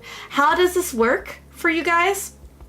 Basically, on Steam, there is an event going on. There is an exclusive page with about 100 amazing games that if you purchase the game, you want to play it, the company, the studio, the developers will donate a certain percentage of that money that you purchased the game from to the foundation. So every purchase helps fund the scholarships, mentorship, global opportunities for underrepresented game developers. As I said, if you're a person of color, marginalized group, place where of poverty or like not many resources, yada yada yada. So DLC games. You can see there is a bunch of different things here. Just a couple of names to be here. Ambrosia Sky, Act 1. There is a lot of different things that you guys might actually end up recognizing. So I'm just scrolling through a couple of these games, but one of the ones that I thought was actually kind of crazy, like a Key Locker looks really, really cool to me. Mush Come Home, Long Gone Days, Calico, a lot of these different games. I want to see this one, Dyslexic Text-Based Adventure, sounds so cool. There is just so many. There's golf. There's just a bunch of games that want to give back, right? And one of the big ones that I thought was funny, they have Forager here. They also had, I think, Job Simulator. Let's see, testimonials here of a couple people who have developed their own games here that has helped them. Yeah, so really, really cool. I'm part of the streamers that will basically showcase some of these games to you guys to play. And once I finally set it up, I think I'll kickstart it, showcasing some of the indie games on Wednesday. If I can't see Lost Ember, that one was one that I really wanted to play, but I haven't gotten the chance to. I still need to go through. This is Potions, A Curious Tale. If you guys remember, I had interviewed Renee Gittins in the fall for Plague Fest. Her game has been out for a little bit now, but I cannot wait to play her games from Stumbling Cat Studios. If I go to Steam right now, I think, let's go to the store. So right now it has Steam, House, and Home Fest, right. They're partnered with Steam to do so with this stuff. So let me see. Let's go with, actually, you know what? Yeah, let's go over here on Steam. As you can see, it's part of a sale event, the IGDA Foundation. And oh my god, Renee is streaming right now. Is this? Yeah, we gotta play this. Oh, I'm totally going to raid into her once we're done here. This is so good. Oh, her hair looks beautiful. But yeah, you guys also may have demos that you could play, but anything that you guys purchase from here on this sale, the developers donates proceeds to the DLC initiative. So if I actually click on this sale right now, right? Third-party event presented by the IGDA Foundation. I'm just gonna make it a little bit here. I kind of want to watch this on YouTube as well so you guys can see it. But all of the games here for Steam Deck that they have here, they have DLC game, DLC fodder here for Legendary Souls and stuff, adventure types, arcade games, co-op, horror games. There's a couple that I've been wanting to play, like Rain World. That one was a big popular one as well. VR games, all of these really, really cool things. I highly recommend, and I'm going to share this as well. Here we go, guys. Here we go. If you want to take a look for yourself, I do want to say, maybe I should have waited for this. Don't use it! Don't use it yet! Don't use it yet!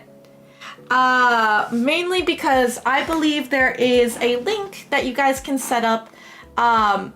Save your munions for Wednesday, because I think if all of us as Mischiefs band together to purchase games and contribute to the donating to this event, like, I don't know if we got teams, but I want us to be the heavy hitters. I want us to be doing as much, well, don't like empty your wallets, guys. You need to also have munions to survive and all. And basically there's a lot of events. I mean, my birthday stream is coming up as well. I don't expect anything for you guys, but this was impromptu charity stream and I think it's a really great cause. We already do a lot for Plague Fest, but if you guys have a little bit of extra cash that you want to support these developers as well as support the IGDA Foundation, you have my heart, you have my life, you have my thanks. for supporting this once again. So save it for Wednesday. Save it for Wednesday because I don't know if we're gonna be doing anything really cool that you know, we can have, I guess, milestones to do. How can we rep mischiefs as a team in our things? That's the thing, Zen. Wait until Wednesday, because I'm gonna be heads down tomorrow, making some assets, making some fun things for us. Maybe if you guys hit, like, I don't know, $100 purchased, or whatever games have been collectively purchased, we can, maybe I'll do, like, a punishment stream or something like that we have to do a horror game, right? And I have to survive. I think that would be really, really fun. So these are all questions I'm gonna need to think about. But let's actually watch this, because I don't think I've ever heard. Let's see. I'm gonna try the desktop. Okay. Let's see. Oh, that's so cool. This kind of reminds me of Ultra Kill. Oh, Rain World. Oh, this is so cool. Ooh.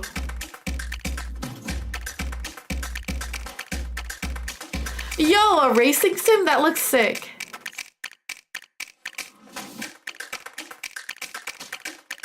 Oh my god. Wait, these look so sick. That looks so sick. Yo, that looks like NES. Oh my god, rhythm games. Oh, this is so good. Yes. Yeah, guys, maybe we'll do that. Maybe we'll do that. Micro Pierce, if you must go eat, feel free to. Thank you so much for stopping by. I absolutely adored having you on my stream to yap and catch up. So trust me, this makes my heart feel so full to have you here. But yeah, there is a lot of games here. I would recommend you guys scope this out, see which ones you want to buy, and then let's see if we can be single-handedly one of the communities that raises the most money. Okay, guys? Okay? Because I know I'm gonna be trying to purchase games to support as well. I do believe they will give me demo keys to just show you guys some games. If there are games that you guys want to see me play, like on here, like for example that bike racing game, I might not know the name of it, but if you guys find it here, send it in my suggestions channel in my Discord, so then I'll be able to request a game key and I could play it for you guys within this week. But remember, guys, again, I still need to set up our donation stuff, so this will officially start on Wednesday.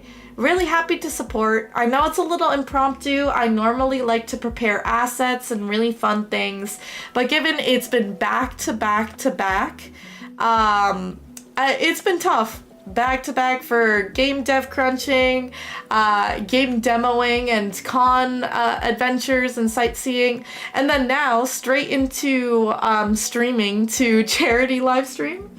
So, and some of the games, the shooter ones looked really good. There's a couple that I really want to see. The Midnight Walk, this one is so good. This one I saw Kenji play this, and this one is something I honestly really want to play and have it under my belt. This one also looks really cool too, the art style. I can't wait to see it. I honestly can't wait to see it. Skippity Up is kind of funny. That looks kind of... Oh, I see what it is. Oh, there's a lot of games that I'd want to play. A lot of games. We'll probably try to demo as many as possible. There's a chance because I could probably do my streams as Wednesday, Friday, and Monday, since this charity is going on for that long. There may be a chance that I stream another day if I'm really itching to play more games, and if not, then I might play them as next week progresses as well. So we'll see. It won the Game Award for Best VR AR game. That's so sick. Oh my gosh. But yupperoonie, a lot of those were my updates. Oh, I didn't even tell you guys what happened before PAX East. I'm jumping around, guys. I'm so sorry. But as I said, I was actually approached to join DLC to help promote the game sales, help do charity promotion, play some of the games so it gets to the eyes and ears of my community.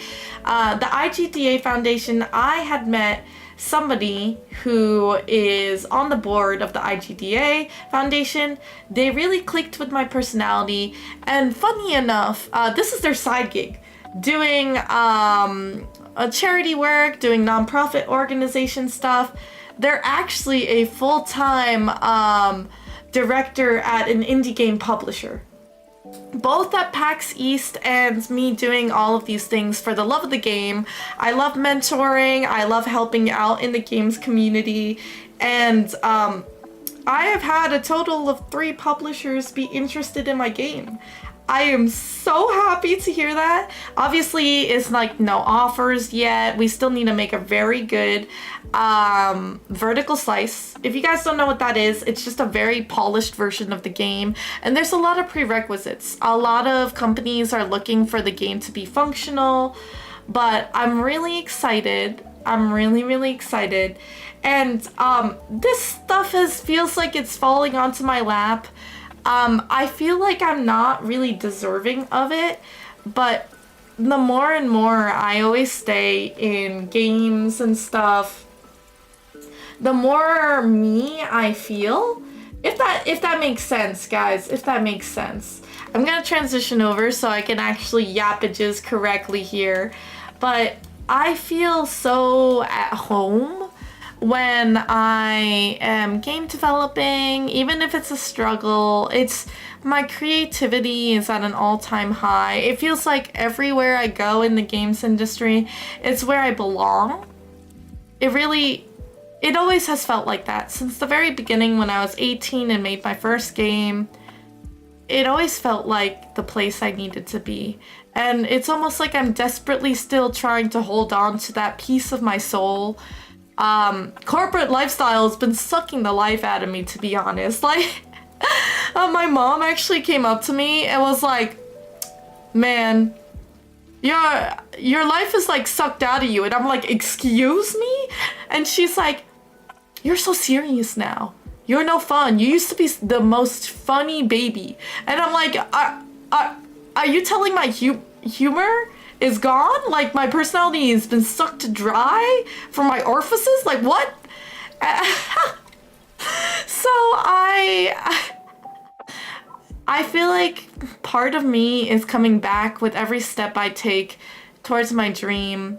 I feel like I did take a little detour. I was living life, making sure, your girl has to get that money, get that bread. I also need to grow as a person, both professionally and career. It's not like I don't like my job. I love learning, I love tech, but games I love more. And I guess I am taking a leap of faith, and it could be really scary, but I feel like it's my home. And I hope you guys can see how much passion I put into it. And I'm just so glad and thankful that other people can see the shine and the passion that I have in my eyes, and how much I just love for the craft. Oh my god, I might actually cry. I might actually cry. My nose is clogged too. Let me I need to blow my nose. I'm getting a little sentimental here, guys, but that just comes to show how much I really love what I do. I love streaming. I love gaming. I love making games. I feel like I'm at a point right now where, life can't always get better. There's a lot of scary things, but I am so privileged and so thankful for the opportunities that all of you guys have given me.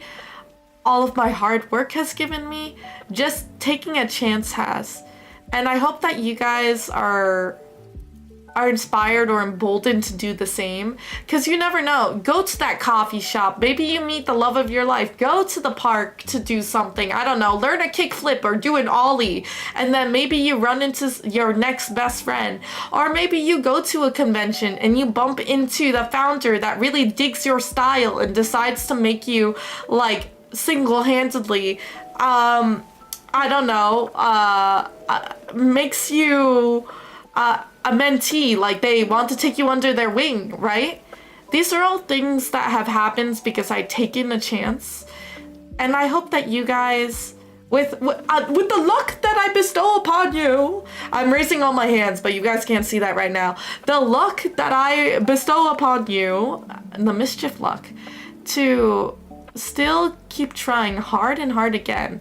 Like, it won't always happen. Like, maybe you have to go to that coffee shop several times, but getting yourself out there is one of the hardest battles to do, but it might just change your life forever. And for me, I was doing a lot of things to be a mentor for an event that's being hosted. And everything has been doing fantastic with that. It's a game jam. I am an official mentor, and hopefully I can be a judge. But I'm so thankful. I'm so thankful that I said yes. I already had a really, really busy and full schedule before PAX, and I was almost going to say no, I'm not gonna go. But I met with this director. She really wants to mentor me. She given me a lot of great advice, and there's this application that she wanted me to submit. It's for newly made studios. So people who want to make their own game studios, there's an explicit like 6-week program. And if I apply and I get in, like I get the opportunity, like I could be going to Europe. I could be going to Germany. I could be studying under all of these big greats, the AAA companies, the star indie studios that made like these amazing games that you guys know and love. I could.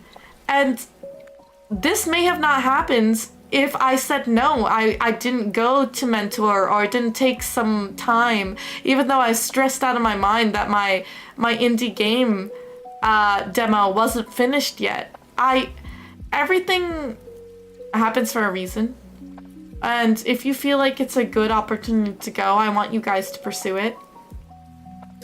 And I know, I hope I don't come off as like bragging or anything. I am so happy because at the end of the day, you guys are along for each and every phase of my life. You guys have been my longtime mischiefs, my longtime friends. No matter how many years you've been here already, you have been seeing me go through phases of my life. And I don't know, a couple years from now when I'm still streaming, I don't know if I'll be streaming more or less. But I know my company will try to still be fighting to stay afloat and stay alive making games. You guys could be like, hey, I remember when she was a bumbling idiot that like would lose her voice every single week, would not take care of herself, and look at her now going on the Game Awards stage, right? Like, and receiving an award for like best indie game or something. I hope one day I could do that. And you know what's gonna happen? I'm gonna be raising that award in the air. I'm gonna be crying, thanking everyone, but I'm gonna be like fist bumping the air and saying, this is for you, mischiefs, because for all of you guys who have supported me throughout the years, oh my god, I'm crying. It's like I'm doing my own little stage, my preemptive speech. Hopefully I can make it. Hopefully I can make it. But I'll make you guys proud, and I'll make you guys super happy to know that you guys are just as important. You guys have been here forever for me. And I thank you so much for it. Oh my god, my nose! But yeah, a story of my life that just happens in like the past, 2 weeks? 2 weeks is crazy. I honestly need so much more water. Does anybody have any questions about all these crazy things I've been doing? Low-key, right after this, I think I might end up... I have so much energy and motivation to do it. I want to... I want to get on that application and make sure it's the best thing in the world. Oh my gosh. I want you guys to be along for the ride. Every single friggin' ride. I know April's gonna have a lot. I actually think I'm gonna have a couple special streams and I hope I can make it happen. I really hope I can make it happen. I want to get more organized. I want to be able to debut. I want to be able to do all of this. I want to be able to do all of it. Yes, hydrate. Thank you. Thank you so much.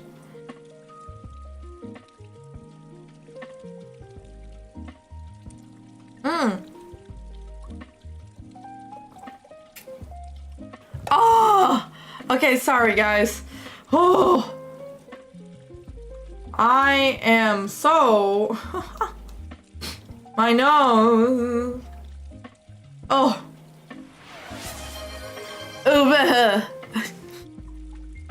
So, in the span of 2 weeks, what have my mischiefs been doing? I know I yapped to you guys about everything. Oh. Thank you for the Chris. Thank you. Thank you. I appreciate it. Thank you. I am just... I don't know. I'm a little flustered, and I could take a little rest for me yapping all the time.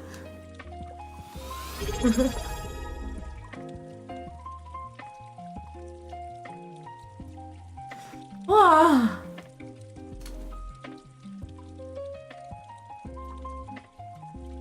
Let's see.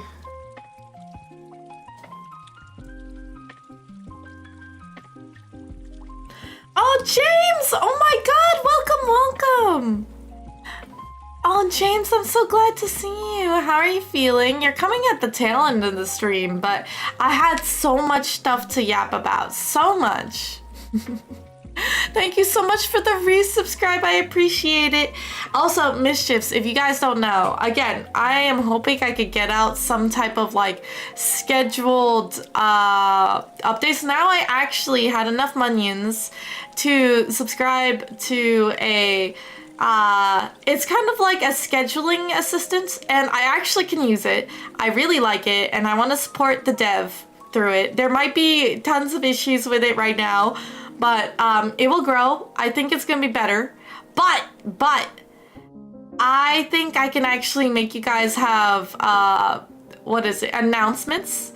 Reliable announcements for my streams and reminders. So all of my socials will be much more active and stuff. So I'm letting you guys know. My birthday is in April. My birthday, my 26th birthday is going to be April 25th. I won't be streaming because it's a Saturday, but I am taking the day off on the 24th. That's the Friday. That's the Friday, which means that hopefully I could stream all day for you guys. And I want to prep something really fun. We're gonna do a lot of good things. Maybe we could finally do games that I've been dying to do. I would love some suggestions for birthday stuff. Honestly, I kind of wished, I don't know if you guys want to do this, but I kind of wish, oh, I should probably fix my throne and update it. But if you guys want me to open presents like on stream, I could do like a live cam, webcam, whatever it would be, and I could thank you guys individually. I don't know if you guys want to give me gag gifts or something that I could do on stream. I think would be really, really funny. Yes, I would love to do cheese rolling. Cheese rolling is so fun. I would love fan mail time. I would love, love, love that. The only thing is I don't have a PO box. So what I would do is I think that my Mouseketeers and we can have something very much like Walter's mailbox where you guys submit it online like through a submission, and then I'll print them out because I like having tangible things, and I'll read it to you guys. Well, I don't have to if it's more personal. I'll have like a little checkbox if you guys are okay for me to read it on stream or not, or if you just want it to be a personal thing. But I love birthday messages. Like, you know how I think birthdays are really, really special, and they shouldn't fade with time. No matter how old you are, you should always have a cake. You should always have friends to celebrate with and presents. If you haven't had that opportunity, then I want to do the same for you guys. I think it would be great to have like kudo boards or birthdays and stuff like that. But I don't know. I think it'd be really, really cool. Let's see, is there such a thing as a fake pipe pop that you can open so I could ship cheese to you in one? That would be crazy. I think I'd be actually really scared. I think we should have refrained from that. But there are ciphers, you know, like the things where puzzles. I guess you guys can treat me like a lab rat, lab mouse, lab I don't know, like, you know, like those dog enrichment toys where you like hide things in objects and then they have to sniff around and like do puzzles.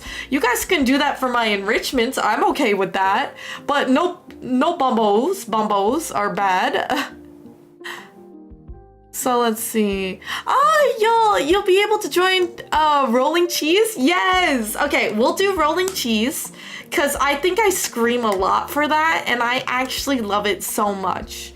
I will vouch for that game so much. We will definitely have that for my birthday. However, it's still to be determined, guys, but I think the 24th will be not only my birthday stream, but it might be a live in real life cooking stream with my mom. I think that would be really cool. I still need to figure out how to set it up and stuff, but my mom wants to cook for a party that'll be hosting for my family and friends on Saturday, so we could show you guys some in real life Filipino dishes. I think that would be really cool. I know that's something that I've been wanting to do this year once I finally settled in. We finally have all of our kitchen gadgets, and if I need to bake a cake or anything, my mom can bring over her utensils. So I think we're all good to go. It's just really the setup that I'm a little worried about, but I'm really excited for that. So I'm excited. I hope you will too. So save the date, April 24th, that's Friday. It will probably be an all-day stream, so I'm hoping for that. I don't know how to cook ratatouille. I wish I knew, but I don't think I could. So April is gonna have a lot of different events. I'll let you guys know each week for what is going to be happening. I want to be a lot more organized and try to balance this out. March has just been such a chaotic month that it's been crazy. It has actually been crazy. So stay tuned, guys. Tomorrow, I'm really gonna be hunkering down trying to schedule things. I just feel like I've been really behind after I came back, but I have so much motivation. I'm just hoping that my voice holds up and I'm still healthy for it. Ba-bomb, ba-bomb. You're gonna get me invited to the cheese games? Oh my god. Is that like a reference to the Squid Games? I wonder what the cheese games would be. Probably a lot of mazes. Like a fusion of Maze Runner? I think that would be kind of something that happens. Oh guys, I cannot wait to show you guys more art stuff. Oh, it's so good. So good. I have some art that I want to share. I want to do some schedules, but they haven't come to me just yet. I need to check on my, I guess my commissions, to be honest, but losers get the rat traps. Yikes! Oh, millions of cheeses or any type of cheeses? I actually wanted to buy a board game. Guys, I guess on Wednesday, I'm going to talk to you guys about all the board games that I had purchased over in PAX East. There's a lot of really cool game developers and indie designers, and I cannot wait for you guys. I'm getting into my board game era. I think you guys will like it. Maybe we'll have hand cam streams where we play together. I think that's so fun. So fun. But I am seeing that we are nearing 11 o'clock. If we want to run a Tangia dungeon, now is the time to do so. We are going to go ahead and find someone to raid. Just a couple of other things real quick. Let me, oop, I dropped something real quick.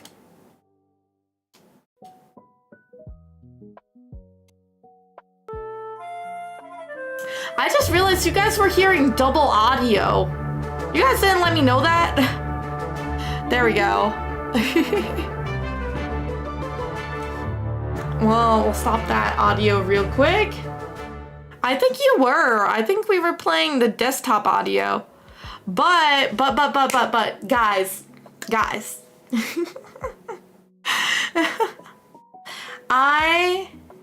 I can't thank you guys enough for such the overwhelming support that I came back to stream today. I know I wasn't feeling super well, and I pulled myself from the bootstraps with my little scratchy voice this starting off today, but I'm so glad you guys are here. Let me go ahead and find someone to raid. I think we got, wasn't that Renee? Renee Gittins was... I think if I potions, there we go. I think Renee is still playing, right? I think so. Oh, this is amazing. I don't know where she is. She's got some, what is she streaming on? What is she streaming on? I want to know. She's been playing a little bit. Okay, broadcast page. Let's see. Store page. I guess she's just broadcasting. I don't know. Let me see. Not here. I need to search up. I also really need to pee. Oh! Let's see.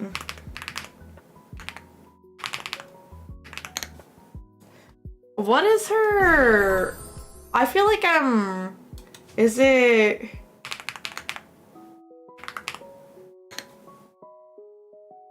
I know one of them is streaming. I don't know what her stuff is. Hold on. I need to find it. Okay, Instagram.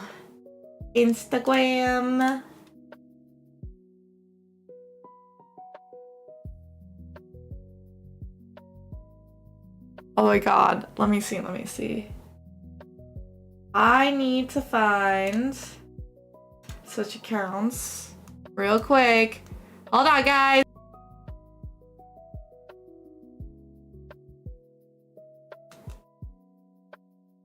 Why can I not join this? Please! Okay, let's try...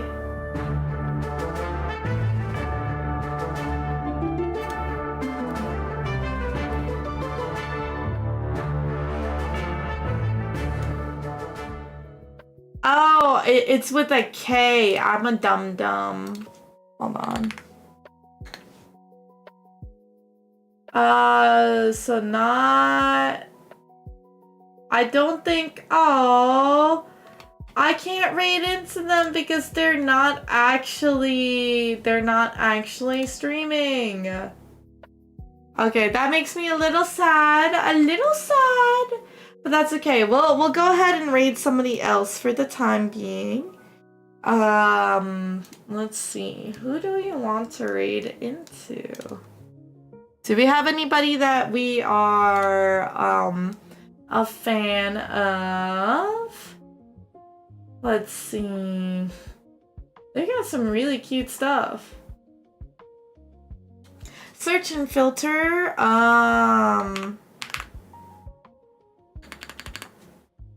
Let's see.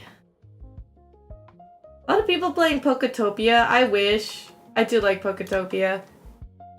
I'm gonna check who I'm following right now. We got Phoenix. Let's see. We got Juzo. We got Morgan VTube. Ooh, they're playing Fellowship right now. Okay, okay. We love that. Let's see. There's a couple. Oh! Noir has their first affiliate anniversary. Oh, we need to. We totally need to. Okay. Oh, but there is Eggy Weggy playing Resident Evil. Oh, there are so many really good ones. I don't know. Oh. Okay, you know what? Eggy Weggy is somebody that I'm actually really supportive of. So I want to raid into. I think this could be a really fun experience. Looks like they're doing a little collab too. Yeah, I'd love to follow or share with you guys somebody who's been a really big influence on me. So let's go ahead and start the raid. But without further ado, with all the love and hugs in the world, XOXO, Nezu loves you, and oh my god, I forgot my outro. How do I forget my outro? All the love and hugs in the world, Nezu loves you, and my dear mischiefs, is that what it is? Stay cheesy, and I hope to see you guys in the next stream, which will be Wednesday at 8 p.m. Eastern Time. What a scruffed time. So that's in 2 days' time, 8 p.m. And we're going to be doing more charity work in 2 days. In 2 days, guys. So save your wallets, see what games you want to purchase, because this is going down for a good cause, and we want the mischiefs to be mighty and strong and show that we are a force to be reckoned with. So wherever you are in the world, have a beautiful morning, fantastic afternoon, a lovely evening, and a very, very good night. If you guys are going memes, have a wonderful slumber, and I hope to see you guys back at it in my stream, either on Twitch or on YouTube, here to celebrate and have a fun time with me. You got a little list going? Oh, I'm so excited, guys. So excited. Have a great rest of the night, y'all. And I'll see you guys more active in Discord. Bye-bye.